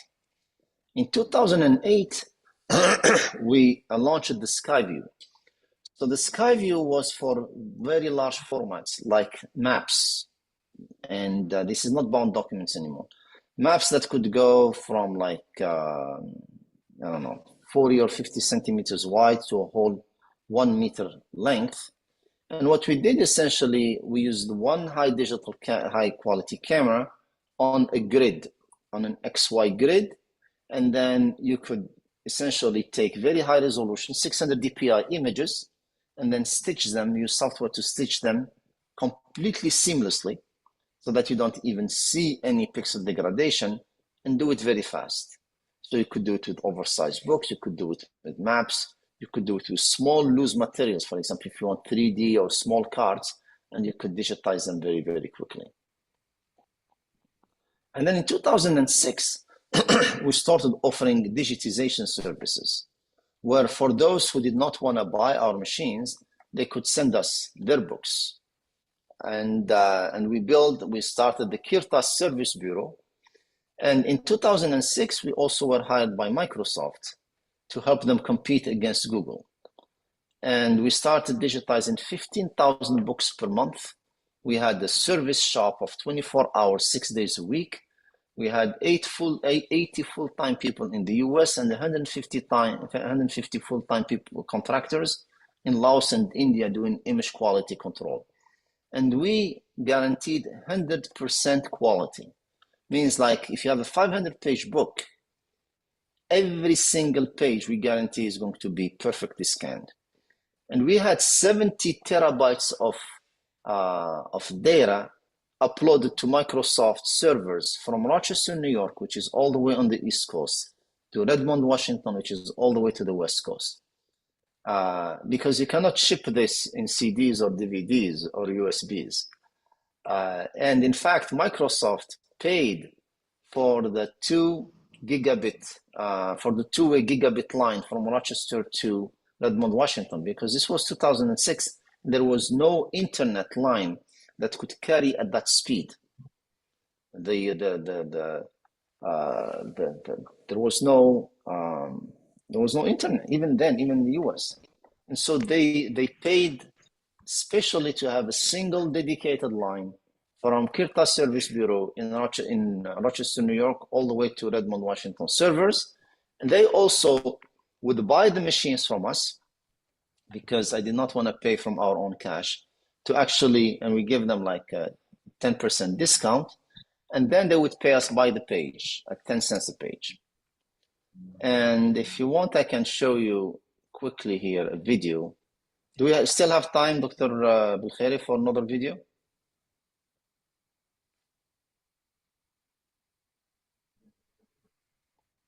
Yes, no? Okay, let me play it anyway.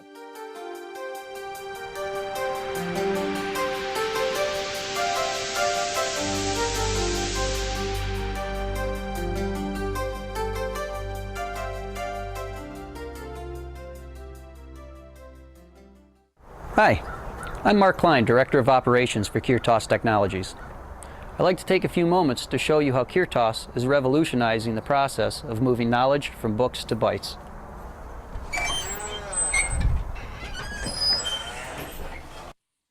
It all starts with the APT book scan system, which is vastly different from any other method of scanning bound documents. First off, while most other processes involve disbinding the book, with the Kirtas equipment, there's no reason to destroy the book. We can scan the book 10 to 20 times faster than any manual page turning process.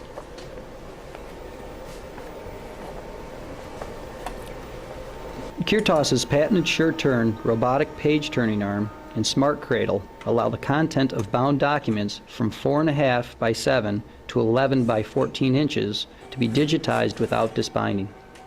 And the Kirtas process is actually more gentle than a human hand or any available sheet feeder. Speed is certainly not a limiting factor with the APT book scanner. There are two basic configurations. The APT BookScan 1200 is equipped with one 16.1 megapixel digital camera and captures pages using a mirror assembly. As the name implies, it can operate at a rate of up to 1,200 pages per hour. The APT BookScan 2400 is equipped with two digital cameras and captures both the right and left pages simultaneously, doubling the rate of page capture. Although the technology seems pretty complicated, the whole process is relatively simple. With just a few clicks of the mouse and pushing a couple buttons, the APT begins snapping off images and turning pages.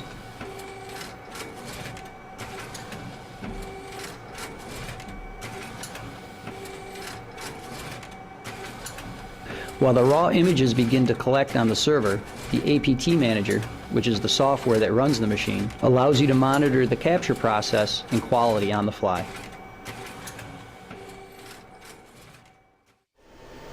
Speaking of quality, let's take a closer look at what makes the Kirtas digitization process and its images superior to any other. First off, Kirtas doesn't use scanner technology to capture page images. To capture page content at 300 to 400 pixels per inch, we use a professional quality, high-resolution 16.1 megapixel digital camera. It easily attaches to the APT, which means when a higher quality camera becomes available on the market, the APT can easily be upgraded. The pages are captured in raw image format in full color, which means that you're starting with the highest quality possible. Once the pages are captured, we use the BookScan editor software to rotate, crop, and skew the images as needed, and remove the page clamps. This might sound like a tedious process, but the BSC allows you to set up templates for both the left and right pages and then batch process the entire book. You can also enhance the page quality by removing the background and dust and specks, while leaving the grayscale and color illustrations or photos alone through a segmentation process. And once the book's content has been processed, it can be converted to PDF and printed on demand by Kirtas' strategic partner, ColorCentric. Or the page images can be OCR'd using BSC Pro with Abby FineReader to allow for online text-based searching. There's one aspect to the digitization process that I haven't mentioned yet, and that's how Kirtas leverages metadata. Kirtas has integrated barcode scanning technology into its process, which allows for meticulous inventory control. We'll talk more about that later, but for right now, let's take a look at the digitization process in action.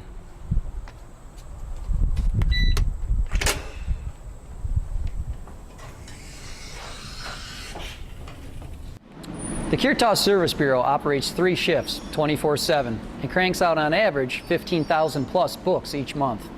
You can't handle that kind of volume without having a comprehensive production plan in place. Let's take a closer look. It all starts here at the loading dock, where pallets of books are offloaded and entered into our inventory database. All right, this is inventory. We received the books from the publishers. We've handled 125 different publishers and about 70,000 books in total. What the ladies are doing right now are sorting. They do it by size.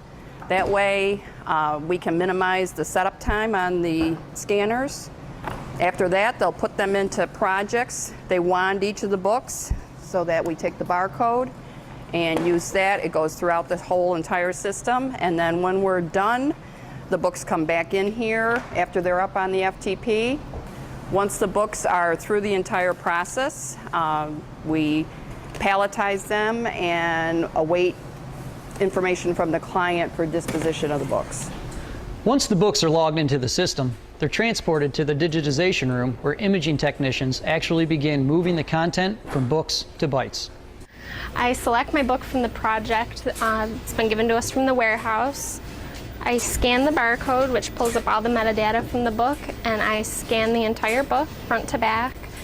From there, the book gets flagged and sent to the processing department. I scan about 20 to 24 books a day, 8,000 to 9,000 pages approximately. After the books are scanned, at that point we go through the Kirtas database, and we use a program called BookScan Editor to retrieve those books. And from that point, we'll template the books, which will basically set the parameters that we're going to use for the rest of the process for that book. Once the template's been created, it'll move on to the process called QC. And in QC, basically, we refine those images. We do any extra work that needs to be done, cropping, adjustments to the brightness and the contrast of the images. And after the book is finished with the QC process, it'll move on to the process called QA. And QA is basically the final step in the process for us down here. QA is an overlook of the entire book and all of its images to assure that all of the pages are there, all of the images meet Kirtas standards, and the book is ready to be moved on to OCR after that point. On average, your average processor can template approximately 100 books per day. They can QC approximately 30 books per day, and they can QA anywhere from 120 to 130 books per day. So there you have it. This book might have been out of circulations collecting dust on a shelf in some warehouse for years. It wasn't generating income for the author or the publisher and wasn't accessible to the public, at least not until today. Now it's ready to be read online or to be read as an ebook or even printed on demand. This book and thousands like it will have the potential to be accessed by readers worldwide. Because at Kirtas, we really are moving knowledge from books to bytes.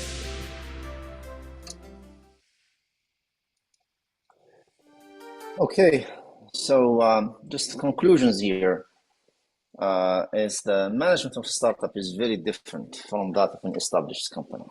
Usually, even the best managers in existing companies are not able to manage a startup at all because it is very different. And because it's priority driven rather than task driven. And it's holistic because rather than being departmentalized. And it's non-linear instead of being sequential. And business schools train managers that are task-driven, departmentalized, and sequential, not that are priority-driven, holistic, and non-linear. It's also fraught with a lot of uncertainty and incomplete information. So risk-taking is essential. And you have to use a recursive approach to problem solving and decision making rather than a planned approach. And in that sense, you have to not only accept failure, but you have to welcome failure and learn how to recover from that so that you can pivot to the right direction. And with this, I want to thank you for your patience and your interest here. بارك الله فيكم وشكرا.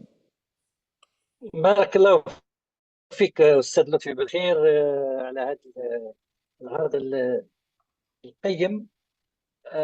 بدون إطالة, I would like to ask our guests for any information or any query. Please feel free to ask our professor and even more. إذا تسمح لي دكتور بالخير نطلب من أحمد باش يمد لنا هو بدات الانطباعات تاعو في الاكسبيرينس. راح نهضر معاه راح نهضر له بعد نعطيه الكلمات في الابي سنتر تاع لي ستارت اب تاع العالم. شكرا بالخير سي لطفي يعني I think you went through it all.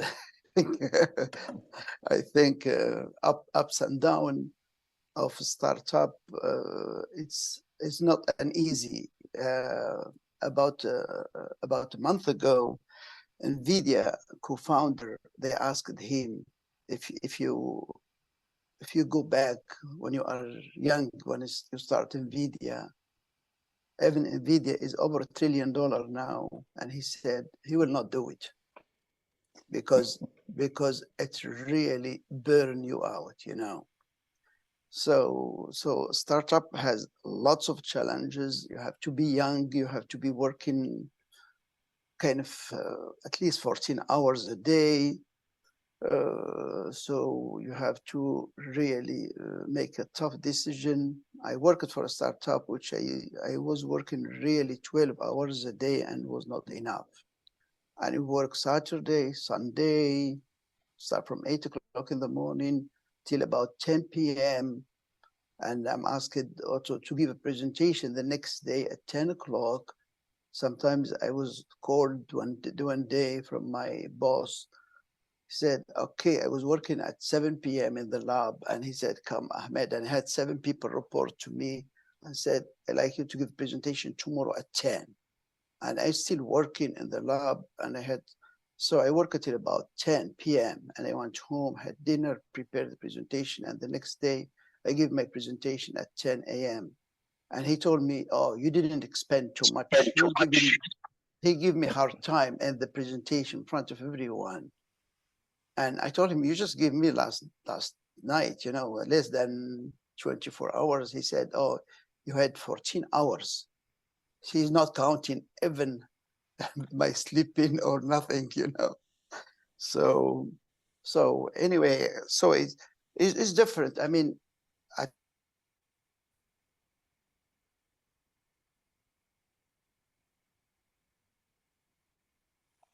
Frozen. Money. Do you hear me? Yeah, we do. Yes. Okay. Yes. So Tamam. they have money. People rich. They give just to VC to manage it, to decide about where to put the money, and it's different than in let's say Algeria, for example. I know that most of the money coming from the government. Rich people in Algeria, they don't, at least in the past, they don't invest in a startup. Here in the United States, at least in Silicon Valley, there are two goals for a startup, really. Most of the people who are starting a company, the goal is to go public, to make money, you know, or sell the company to another bigger company, you know, like Google, you know, Facebook, Cisco, and other. They acquire a small company that because they are ahead of them for any new idea. So because they don't want to start a new idea if there is like Google, for example, 2011, I think they bought YouTube. They bought it that time about $3 billion, which they had 70 workers, and they bought it $3 billion. So look at the vision. Now YouTube, for example, make over $30 billion a year, just from $3 million. Also Facebook, when they bought WhatsApp, for example, also they try to buy. They try to buy, I think, Snapchat, for example. They couldn't. And Snapchat, in fact, the story by itself is just about one technical small thing. They created Snapchat, for example, because Snapchat, when the kid, you know, they exchange pictures or they tend to delete it in maybe 10, 15 seconds, you know. And it was a big thing that, especially the teenagers, when they have parties, they take pictures of each other, girls, blah, blah, and they post it. And there are few girls, really, they commit suicide. They commit suicide because when they took pictures of them, they were not in a good situation. Then this founder, these kids, and they were a student in Stanford, they went and they started Snapchat, for example. And the only difference is just that we'll delete in 10, 15 seconds. And Facebook tried to buy it for $15 billion, and they said no. And so Facebook, they went and bought WhatsApp and other apps, you know. So Instagram. Yeah. So anyway, I think the obstacles in Algeria, I see at least that there is no stock market really for any startup to materialize at the end. Someone mentioned that in Algeria there are lots of people copy each other. So I think the way you have to protect your idea, you know, you have to protect by IP. So that's the important thing. You know, the legal thing here protect you because when I started in '99 working for Aclara Biosciences is a microfluidic company, for example. So we had another competitor which called Caliper Technology, for example. Caliper Technology, they owned the important first patent, which called Ramsey patent, which really blocked anyone enter the field. Either that you have to wait 15 years to enter the microfluidic field, or you have to create different thing. So Ramsey patent in the chip, you have to, so they patented even the cross. That means that for anything you plan in a chip, you cannot have a cross. So what we did, okay, our platform, for example, caliper technology is on glass. So we did on plastic, okay, different platform. But our design all is circle, for example, to avoid it. Even though they sue us, you know, we lost Aclara lost $32 million, just legal fee and all these things, just because of these things, you know. So there is a protection. So there is a legal system that protected ideas here. So no one will copy the other one, or except, you know, software, you cannot patent software, you know. You know, you patent hardware, you can, you know, a new product. Yeah. So that's, I give in different way, different examples. Yeah. So of course, life sciences has different challenges, for example, than computer science, you know. So the life, you know, sciences, you know, like for example, 2016, we bought 2 machines from a company in Boston called Quanterix, for example, which is the first digital immunohistochemistry machine, for example. Okay, very sensitive, you know, and but the first, these 2 machines, for example, they had so many problems. The machine costs about very close to $100,000. However, that they tend to have problem every week, you know. So their engineer was with us every week, you know. So, but in 2 years, they collected all the data, all the problem, all the information about all these machines from us and from different locations around US. Then they went to their engineering group or manufacturing group in Germany, and they said, these are the problems.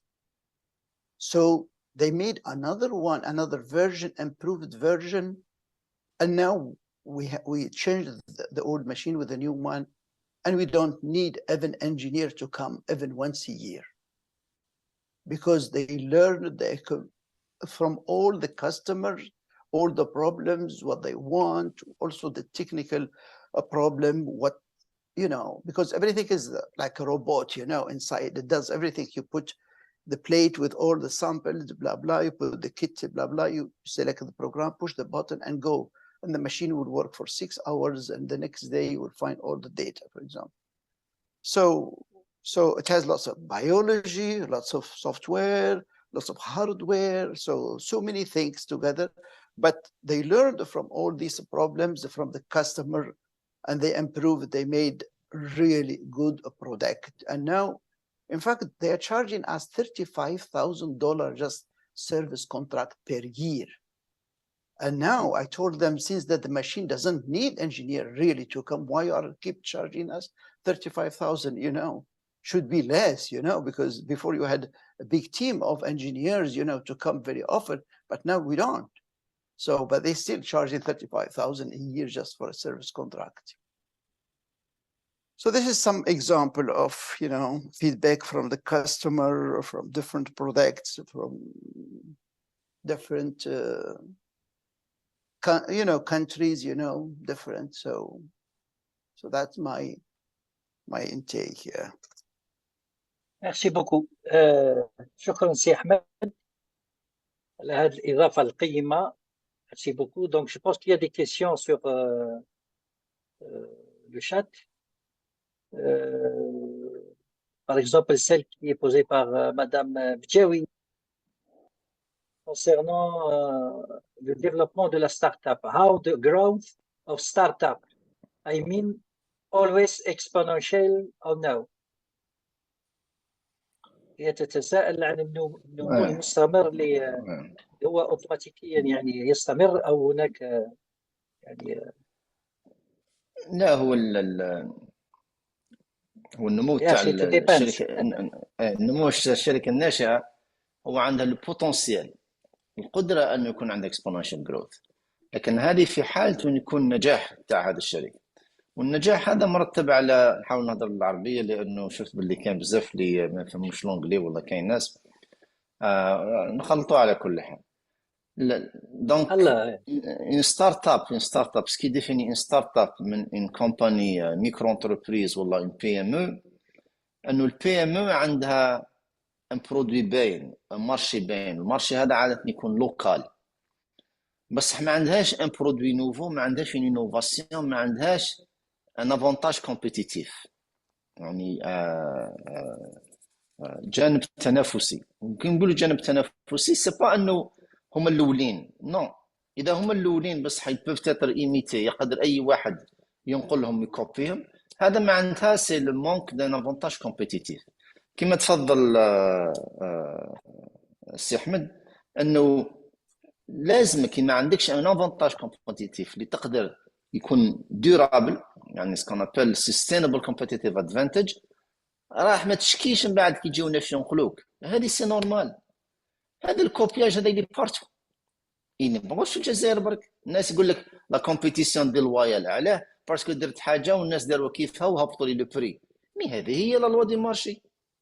عندك انت لقيت فرصه، عندك ان مارشي وراك رابح فيه، بس ما عندكش ان كوتي كومبيتيتيف، بيان سور الناس يقول لك ندير لا ميم شوز، نهبط له لي بري، ومن بعد انت توبجي تهبط لي بري، من بعد تهبط. مي هذه سي لا ديفينيسيون دون بي ام او. اون ستارت اب اللي ما عندهاش ان افونتاج كومبيتيتيف جامي راح تقدر دير هذيك لا كرواسونس اكسبونونسيال، لانه بار ديفينيسيون elle est facile à copier. Et si elle est facile à copier, الناس ils vont la copier ويكسروا لها لي بري. يكسروا لي بري معناتها ما كانش راح يكون ايه. Il n'y a pas une loi qui protège la start-up. En matière de commercialisation, il n'y a pas en Algérie. Bien sûr, et il ne devrait pas y avoir. Et c'est ça le commerce libre. انت الا كان كل واحد يحكم يدير حاجه جديده tu vas le protéger، راح تضر الكونسومر، le client راح تضر le client، لانه par définition il faut servir le client، il ne faut pas servir l'entrepreneur. Et le client on le sert en éliminant le monopoly. على هذيك aux États-Unis كاينه الانتي-تراست بوليسي، معناتها s'il y a une société اللي مسيطره complètement على المونوبول يكسروها pour permettre la concurrence. Mais en fait la société Xerox اللي خدمت فيها انا، ils ont tellement bien protégé la propriété intellectuelle تاعهم de telle sorte qu'ils ont breveté non seulement le processus xérographique هذاك اللي يديروا به الفوتوكوبير، mais كما قال احمد ils ont inventé et breveté d'autres méthodes de copying qui n'ont rien à voir avec la xérographie, où ils n'ont pas implémenté les produits, ils ne les ont pas développés, derrière les inventions pour se protéger. De telle sorte que قفلوا البواب وقفلوا الطواقي وقفلوا الطرق على toutes les compétitions, aussi bien nationales qu'internationales. من بعد le gouvernement américain دخل، قالوا لهم vous avez un monopole complet، راح نكسروكم. Ils les ont obligés de mettre les brevets تاعهم dans le champ public, dans le domaine public. C'est comme ça que دخلت la concurrence japonaise et américaine, etc. La même chose, ils ont essayé de le faire avec Microsoft, quand Microsoft a commencé à développer le monopole de Windows. Mais ils l'ont fait avec AT&T. AT&T, quand elle a contrôlé le monopole de la télécommunication, de la téléphonie américaine, كسروها en 7 compagnies, عيطوا Baby Bells وداروا la concurrence بيناتهم. Donc l'idée تاع انه نجيب حاجه جديده je dois avoir le gouvernement لازم يحميني. Non, le gouvernement يحميك quand tu as un brevet. Ou le brevet هذا يحميك pour une période limitée dans le temps, entre 17 et 20 ans. Après ça, خلاص, elle est disponible à tout le monde. ويحميك غير في la juridiction اللي تقدم فيها le brevet تاعك. Donc هذه c'est mais il y a d'autres manières d'avoir un côté de différenciation. Il n'y a pas que la propriété intellectuelle, le brevet. Il y a aussi le secret professionnel. Coca-Cola, par exemple, ils ont gardé le secret de la formule de Coca-Cola pour plus de 140 ans. لأنه لقاو باللي البريفي ما يخرجش عليهم، ils protègent pendant 20 ans، بعد كل واحد يقدر يدير Coca-Cola. Donc ils ont décidé par le secret professionnel. Quand il s'agit de software, par exemple, كما قال سي أحمد, software tu peux pas le breveter. Bon, tu peux le breveter aux États-Unis, والله, au Canada, mais partout à travers le monde. Non. Et là, donc, c'est un secret professionnel. Et donc, tu protèges le source code تاعك. Mais il y a d'autres moyens de créer un système de différenciation. Par exemple, Instagram, ils n'ont pas de brevet. علاش ما كان حتى واحد اللي يقدر يكون faire la concurrence Instagram, à part TikTok, par exemple. Mais ما كانش. Amazon, ils n'ont pas de brevet. Malgré ça, Amazon, ils ont dominé le e-commerce. Parce qu'il y a d'autres méthodes de protection du côté de différenciation تاعك. وهذا c'est des choses اللي نطرقوا عليهم حنايا في la formation تاعنا, mais c'est des choses à comprendre et puis à concevoir. Mais l'idée de la protection, de l'innovation, c'est central. Et si on n'a pas ça, on n'a pas de start-up. Et si on n'a pas de start-up, on n'a pas de potentiel pour la croissance exponentielle. تبقى دائما هابطة. Merci. Oui. Oui. Oui. S'il vous plaît. شكون اللي معانا؟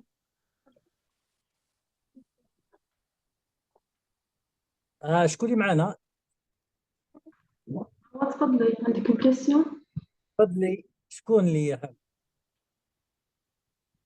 S'il vous plaît, vous pouvez cliquer sur le chat. Oui. Amira. Je peux intervenir, Monsieur Belkhiri? Bien sûr. Moi, je regarde les demandes d'intervention. Allez-y. Voilà, Amira. je voulais juste intervenir en ce qui concerne le contexte algérien. C'est vrai que, bon, le parcours du combattant, c'est un innovateur. Mais en Algérie, je pense qu'il y a d'autres paramètres qui s'ajoutent. En plus, les difficultés كامل. Même s'il y a beaucoup plus d'opportunités en Algérie.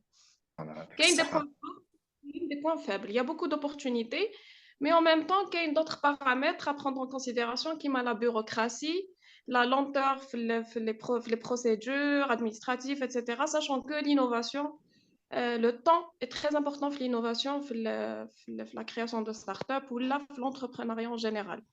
Le temps, c'est de l'argent, ce qui n'est pas le cas en Algérie. Donc, les ما عندوش هذيك la résilience اللي باش يقدر résister les problèmes administratifs algériens. Croyez-moi, c'est vraiment difficile pour le Algérie. Déjà, pour obtenir les matières premières, c'est les matières premières ou là, un équipement ou là, raskishib. Donc, en dehors des problèmes scientifiques, etc., techniques, etc., il y a aussi d'autres problèmes qui s'ajoutent à tout ça.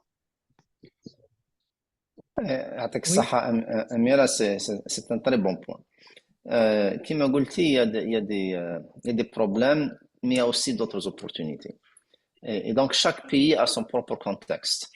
Par exemple, quand j'ai commencé la société Kirtas, je l'ai commencé à Silicon Valley, mais je ne l'ai pas développé au Silicon Valley. Là où j'ai pu la développer, c'était dans l'East Coast. واحد qui chauffe, par exemple, quand on compare l'East Coast américaine par rapport au Silicon Valley, c'est comme si tu étais dans un autre continent. C'est comme si tu comparais l'East Coast مع الجزائر. الناس ما عندهمش la culture de start-up. Il n'y a pas de financement. Il n'y a pas le talent هذاك تاع اللي يخدم لك pour stock options. ما يعرفوش même pas يحسبوا le percentage ownership اللي تعطي لهم. Donc une culture complètement différente. Mais dans le contexte هذاك, il n'y avait pas de financement في Silicon Valley parce que c'était il n'y a pas d'aide gouvernementale في Californie خلاص. C'est les investisseurs privés ou خلاص. Mais parce que il y a beaucoup d'investisseurs privés. En l'état de la région de Rochester, New York, il n'y avait pas d'investisseurs privés. Donc le gouvernement دخل عاد pour un développement économique de la même manière. Par exemple, كل يوم المينستر des startups avec le capital privé في l'Upstate New York. Et c'est ça qui m'a attiré. Parce que ils étaient prêts à financer, alors que في Silicon Valley, il y avait les investisseurs privés, ne voulaient, classe, ils étaient en pause. Et donc, j'ai profité de cette conjoncture qui est spéciale, qui dans d'autres temps n'aurait pas été attrayante parce que je suis dans Silicon Valley. Silicon Valley, c'est le golden. La même chose en Algérie, là, et c'est vrai que la bureaucratie elle est très lente. C'est vrai que le talent n'est pas là. C'est vrai que les investisseurs privés ne sont pas là. Mais dans l'environnement actuel, parce que le gouvernement dakhal avec des politiques, darou la SPA simplifiée, de telle sorte qu'on peut faire une SPA avec son capital avec un seul fondateur. Darou le fonds à l'ASF, Algeria Startup Fund, qui est prêt à donner 20 millions de dinars pour des startups qui normalement ne pourraient jamais recevoir un sou de capital de l'Europe ou les États-Unis ou aïe place. Ils ont fait des formations. En fait, Kirtas Incubator, il a été retenu pour faire une formation de 12 équipes dans l'agrotech. Ils sont en train de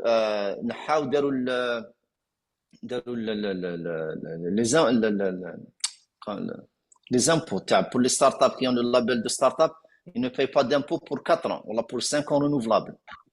Là, on paye 33% de taxes sur le bénéfice aux États-Unis. Aucune traite pour les startups. Donc, tu te rends compte ce que c'est que ne pas avoir d'imposition pendant 5 ans pour une startup sur le bénéfice? C'est énorme. D'ailleurs, l'exportation, les subventions, tu as les trade shows pour les startups. Une subvention pour les trade shows sur le marketing dans les startups à travers le monde. Ils donnent 50 à 75%. Et donc, les opportunités qui existent sont énormes. Maintenant, pour ce qui est de la résilience, tout le monde, si on n'est pas résilient, on ne peut pas être entrepreneur. خلاص نسيها. En fait, كان أحمد يهضر على نفيديا بالسي او تاع نفيديا حاجه كي رافق il a donné un interview à Stanford قال لهم انا I grew up with very low expectations. قال لهم mes parents m'ont donné beaucoup de choses mais ils m'ont appris to deal with pain and suffering. Pain and suffering. قال لهم Nvidia j'aurais jamais pu la bâtir sans non seulement be willing to put up with pain and suffering but to enjoy pain and suffering. قال لهم كي نروح انا لليكيب تاعي نقول لهم in this new project we're going to have a lot of pain and suffering. قال لهم and I say it in an entertaining way, in a happy way. قال لهم this is how we've been able to build Nvidia. Donc la résilience هذه le mindset doit changer. Le mindset هذاك تاع le 60 ans de socialisme le gouvernement il est là pour باش يقرينا وكنا يعطينا لا بورس يعطينا ومن بعد على fin de la formation يشوف لنا خدمه.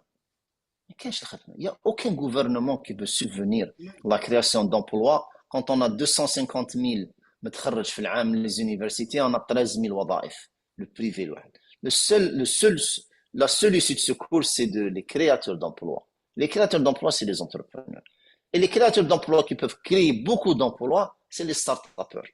C'est pas les PME. وهذه هي. Donc c'est كيما هذاك اللي طارق بن زياد اللي حرق البابر باش يمشي لقدام. Il y a pas de retour en arrière. Et quand on comprend ça, on avance. Voilà.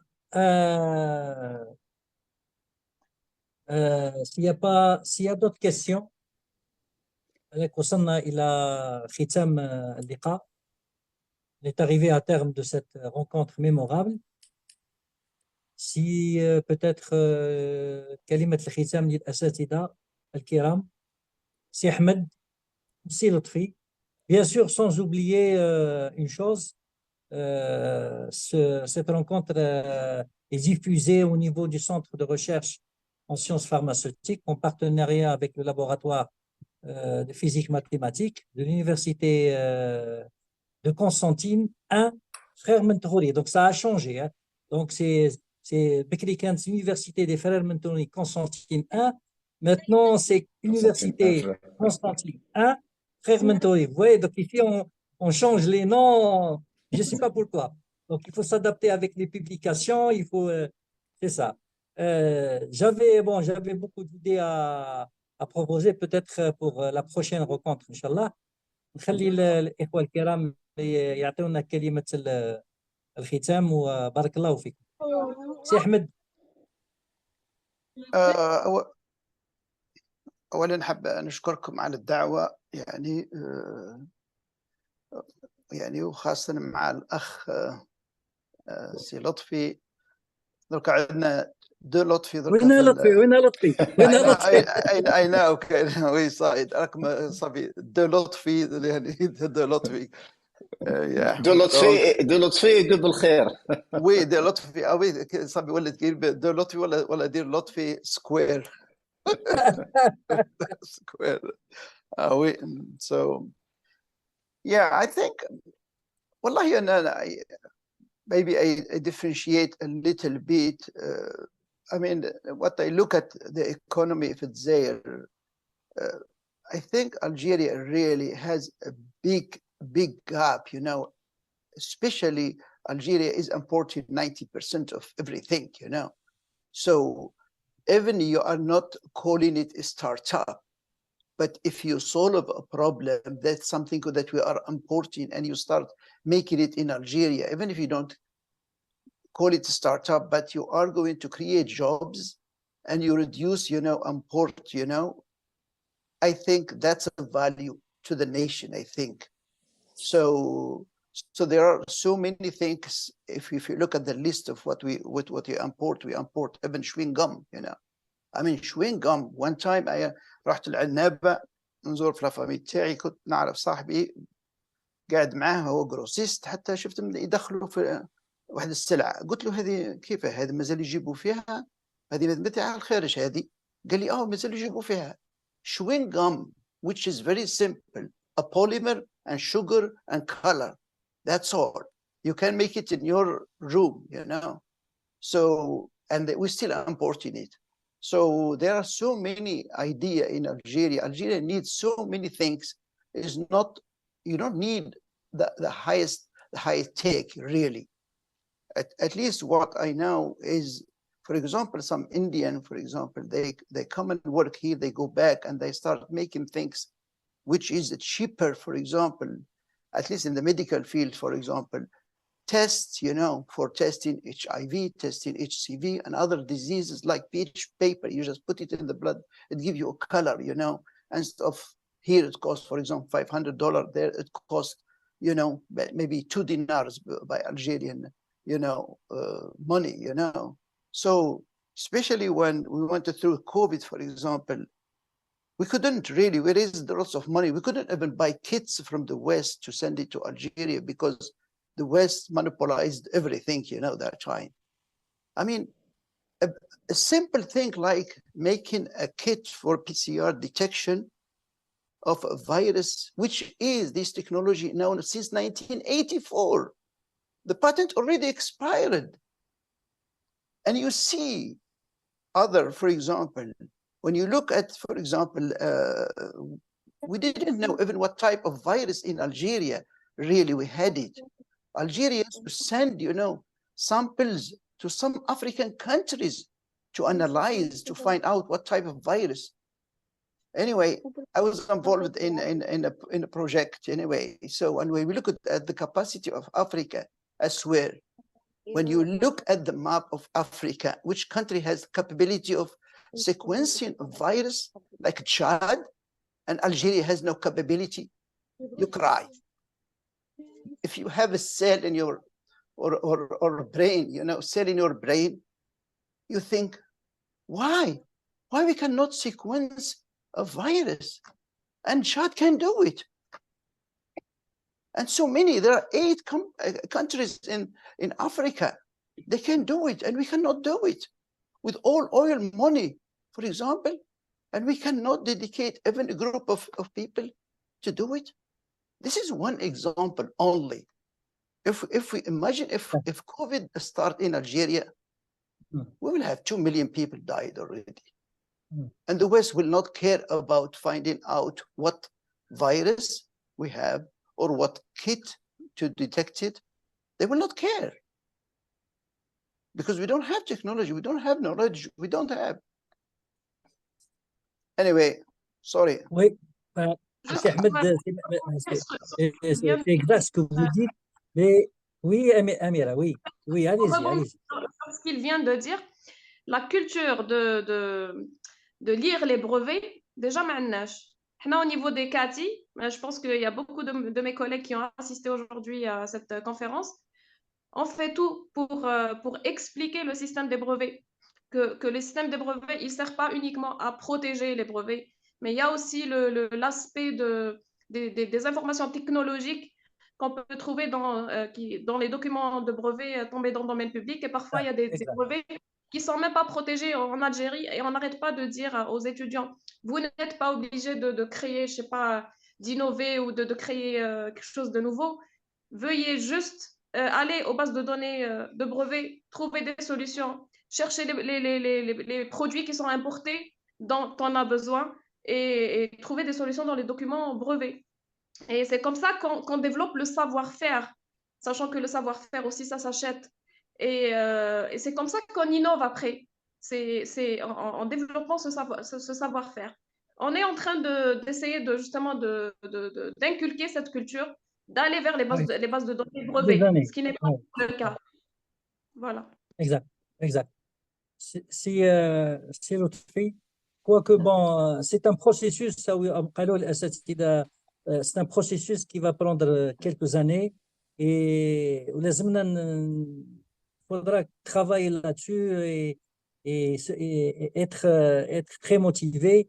Et comme la résiliation, vous l'avez évoqué avec M. Lotfi. C'est Lotfi, كلمة الختام تاعك. C'est une longue discussion. يعطيك الصحة أميرة، يعطيك الصحة أحمد على les remarques que vous avez faites. شوف je vais dire, je regarde, il y a beaucoup de choses on peut parler. Amira, le point taxe sur la littérature des brevets, etc. C'est un très très bon point. Et en fait, ça demande une discussion beaucoup plus approfondie. Mais je dirais une chose, c'est que tout ça, toute cette discussion, ça centre sur un de deux choix. Ya on choisit de faire partie du problème, ou là on choisit de faire partie de la solution. Si on veut choisir de faire partie du problème, c'est très facile. Et on sait tous comment argumenter, comment discuter, comment amplifier et comment compléter toutes les raisons pourquoi les choses ne vont pas marcher en Algérie. Et pourquoi les problèmes ne sont pas solvables. Et pourquoi on ne peut jamais devenir un start-up nation, un pays d'innovateurs et d'entrepreneurs, et de diversifier l'économie, et de créer les jobs, et de commencer à exporter en Afrique, et à l'Europe, et au Moyen-Orient, et tout ça. Et Wallah al-Azim, je connais tous les arguments et je peux même y rajouter. Mais ça ne va jamais résoudre le problème. Indiquer quels sont les problèmes et les amplifier et en rajouter ne sert pas à résoudre le problème. Il ne fait que nous garder dans le même problème. Mais parce que c'est un choix. On est défini par nos choix. On n'est pas défini par notre éducation, ni par notre formation, notre constitution génétique, ni par les ressources qu'on a. Tout ça, ça aide. Mais ce qui nous définit comme personne, et bien sûr comme pays, c'est les choix qu'on fait, c'est les décisions qu'on prend. Wallah, on peut choisir, on peut décider de faire partie de la solution. Et là, dès qu'on choisit de faire partie de la solution, les problèmes deviennent des opportunités. Et à tout problème, il y a une solution. Et là, on devient des problem solvers. Et là, le mindset va changer complètement. La dynamique va changer complètement. On n'est plus là pour amplifier, pour discuter des problèmes. On est là pour brainstorming et discuter des solutions. Et comment contourner ces problèmes. Comment ramener des solutions parfois qui sont complètement radicales. L'une des solutions, par exemple, que je donne, c'était à Tesla. Lorsqu'il y a les compagnies d'automotive qui ont dépensé des milliards et des milliards de dollars pour créer une batterie lithium-ion qui peut avoir une autonomie de 600 km, de 300 km. Et ils ont échoué. Mercedes, ils ont développé une batterie lithium-ion qui pouvait faire une autonomie de 80 km. Tesla, ils l'ont fait en une fraction du temps pour une fraction des ressources en un temps record. Une batterie qui faisait 600 km d'autonomie. Comment ils l'ont fait? Ils ont connecté 15 000 batteries de cell phone ensemble, en série et en parallèle. Ça, c'est l'innovation. Ça, et voilà. Ça, c'est l'innovation radicale.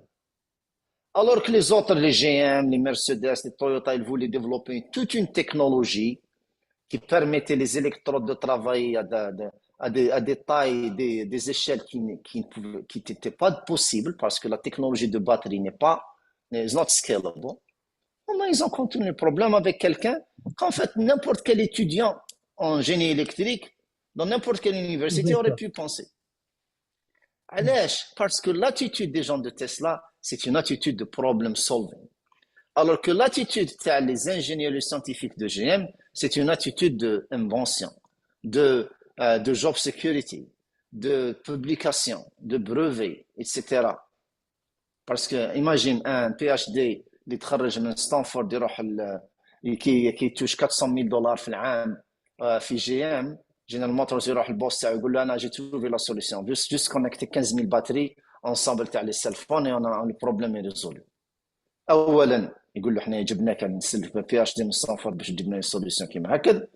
لي كوليك تاعو راح يكرهوه يقول له فسدت علينا الخدمه كومبليتمون دونك انا بلو دو جوب سيكوريتي وهو يتبادل هو بدا يتبادل. دونك سي هذه هي. On doit apprendre, comme peuple algérien, à devenir partie de la solution. Les problèmes, on les connaît trop bien. Mais chaque problème a sa solution quand on a the right mindset. واسمحوا لي وهذا الشيء اللي حبيت نختم به. ربي بارك الله فيك. Merci beaucoup.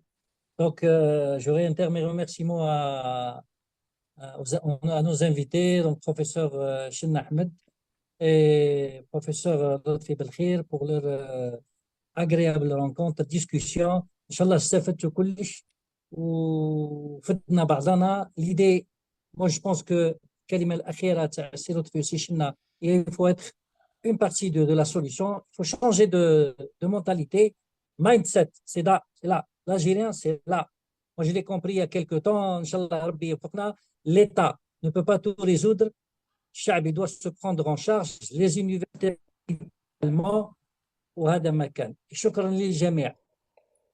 إن الله لا يغير ما بقوم حتى يغيروا ما بأنفسهم. حتى يغيروا ما بأنفسهم. بارك الله فيك. الله يبقى على خير.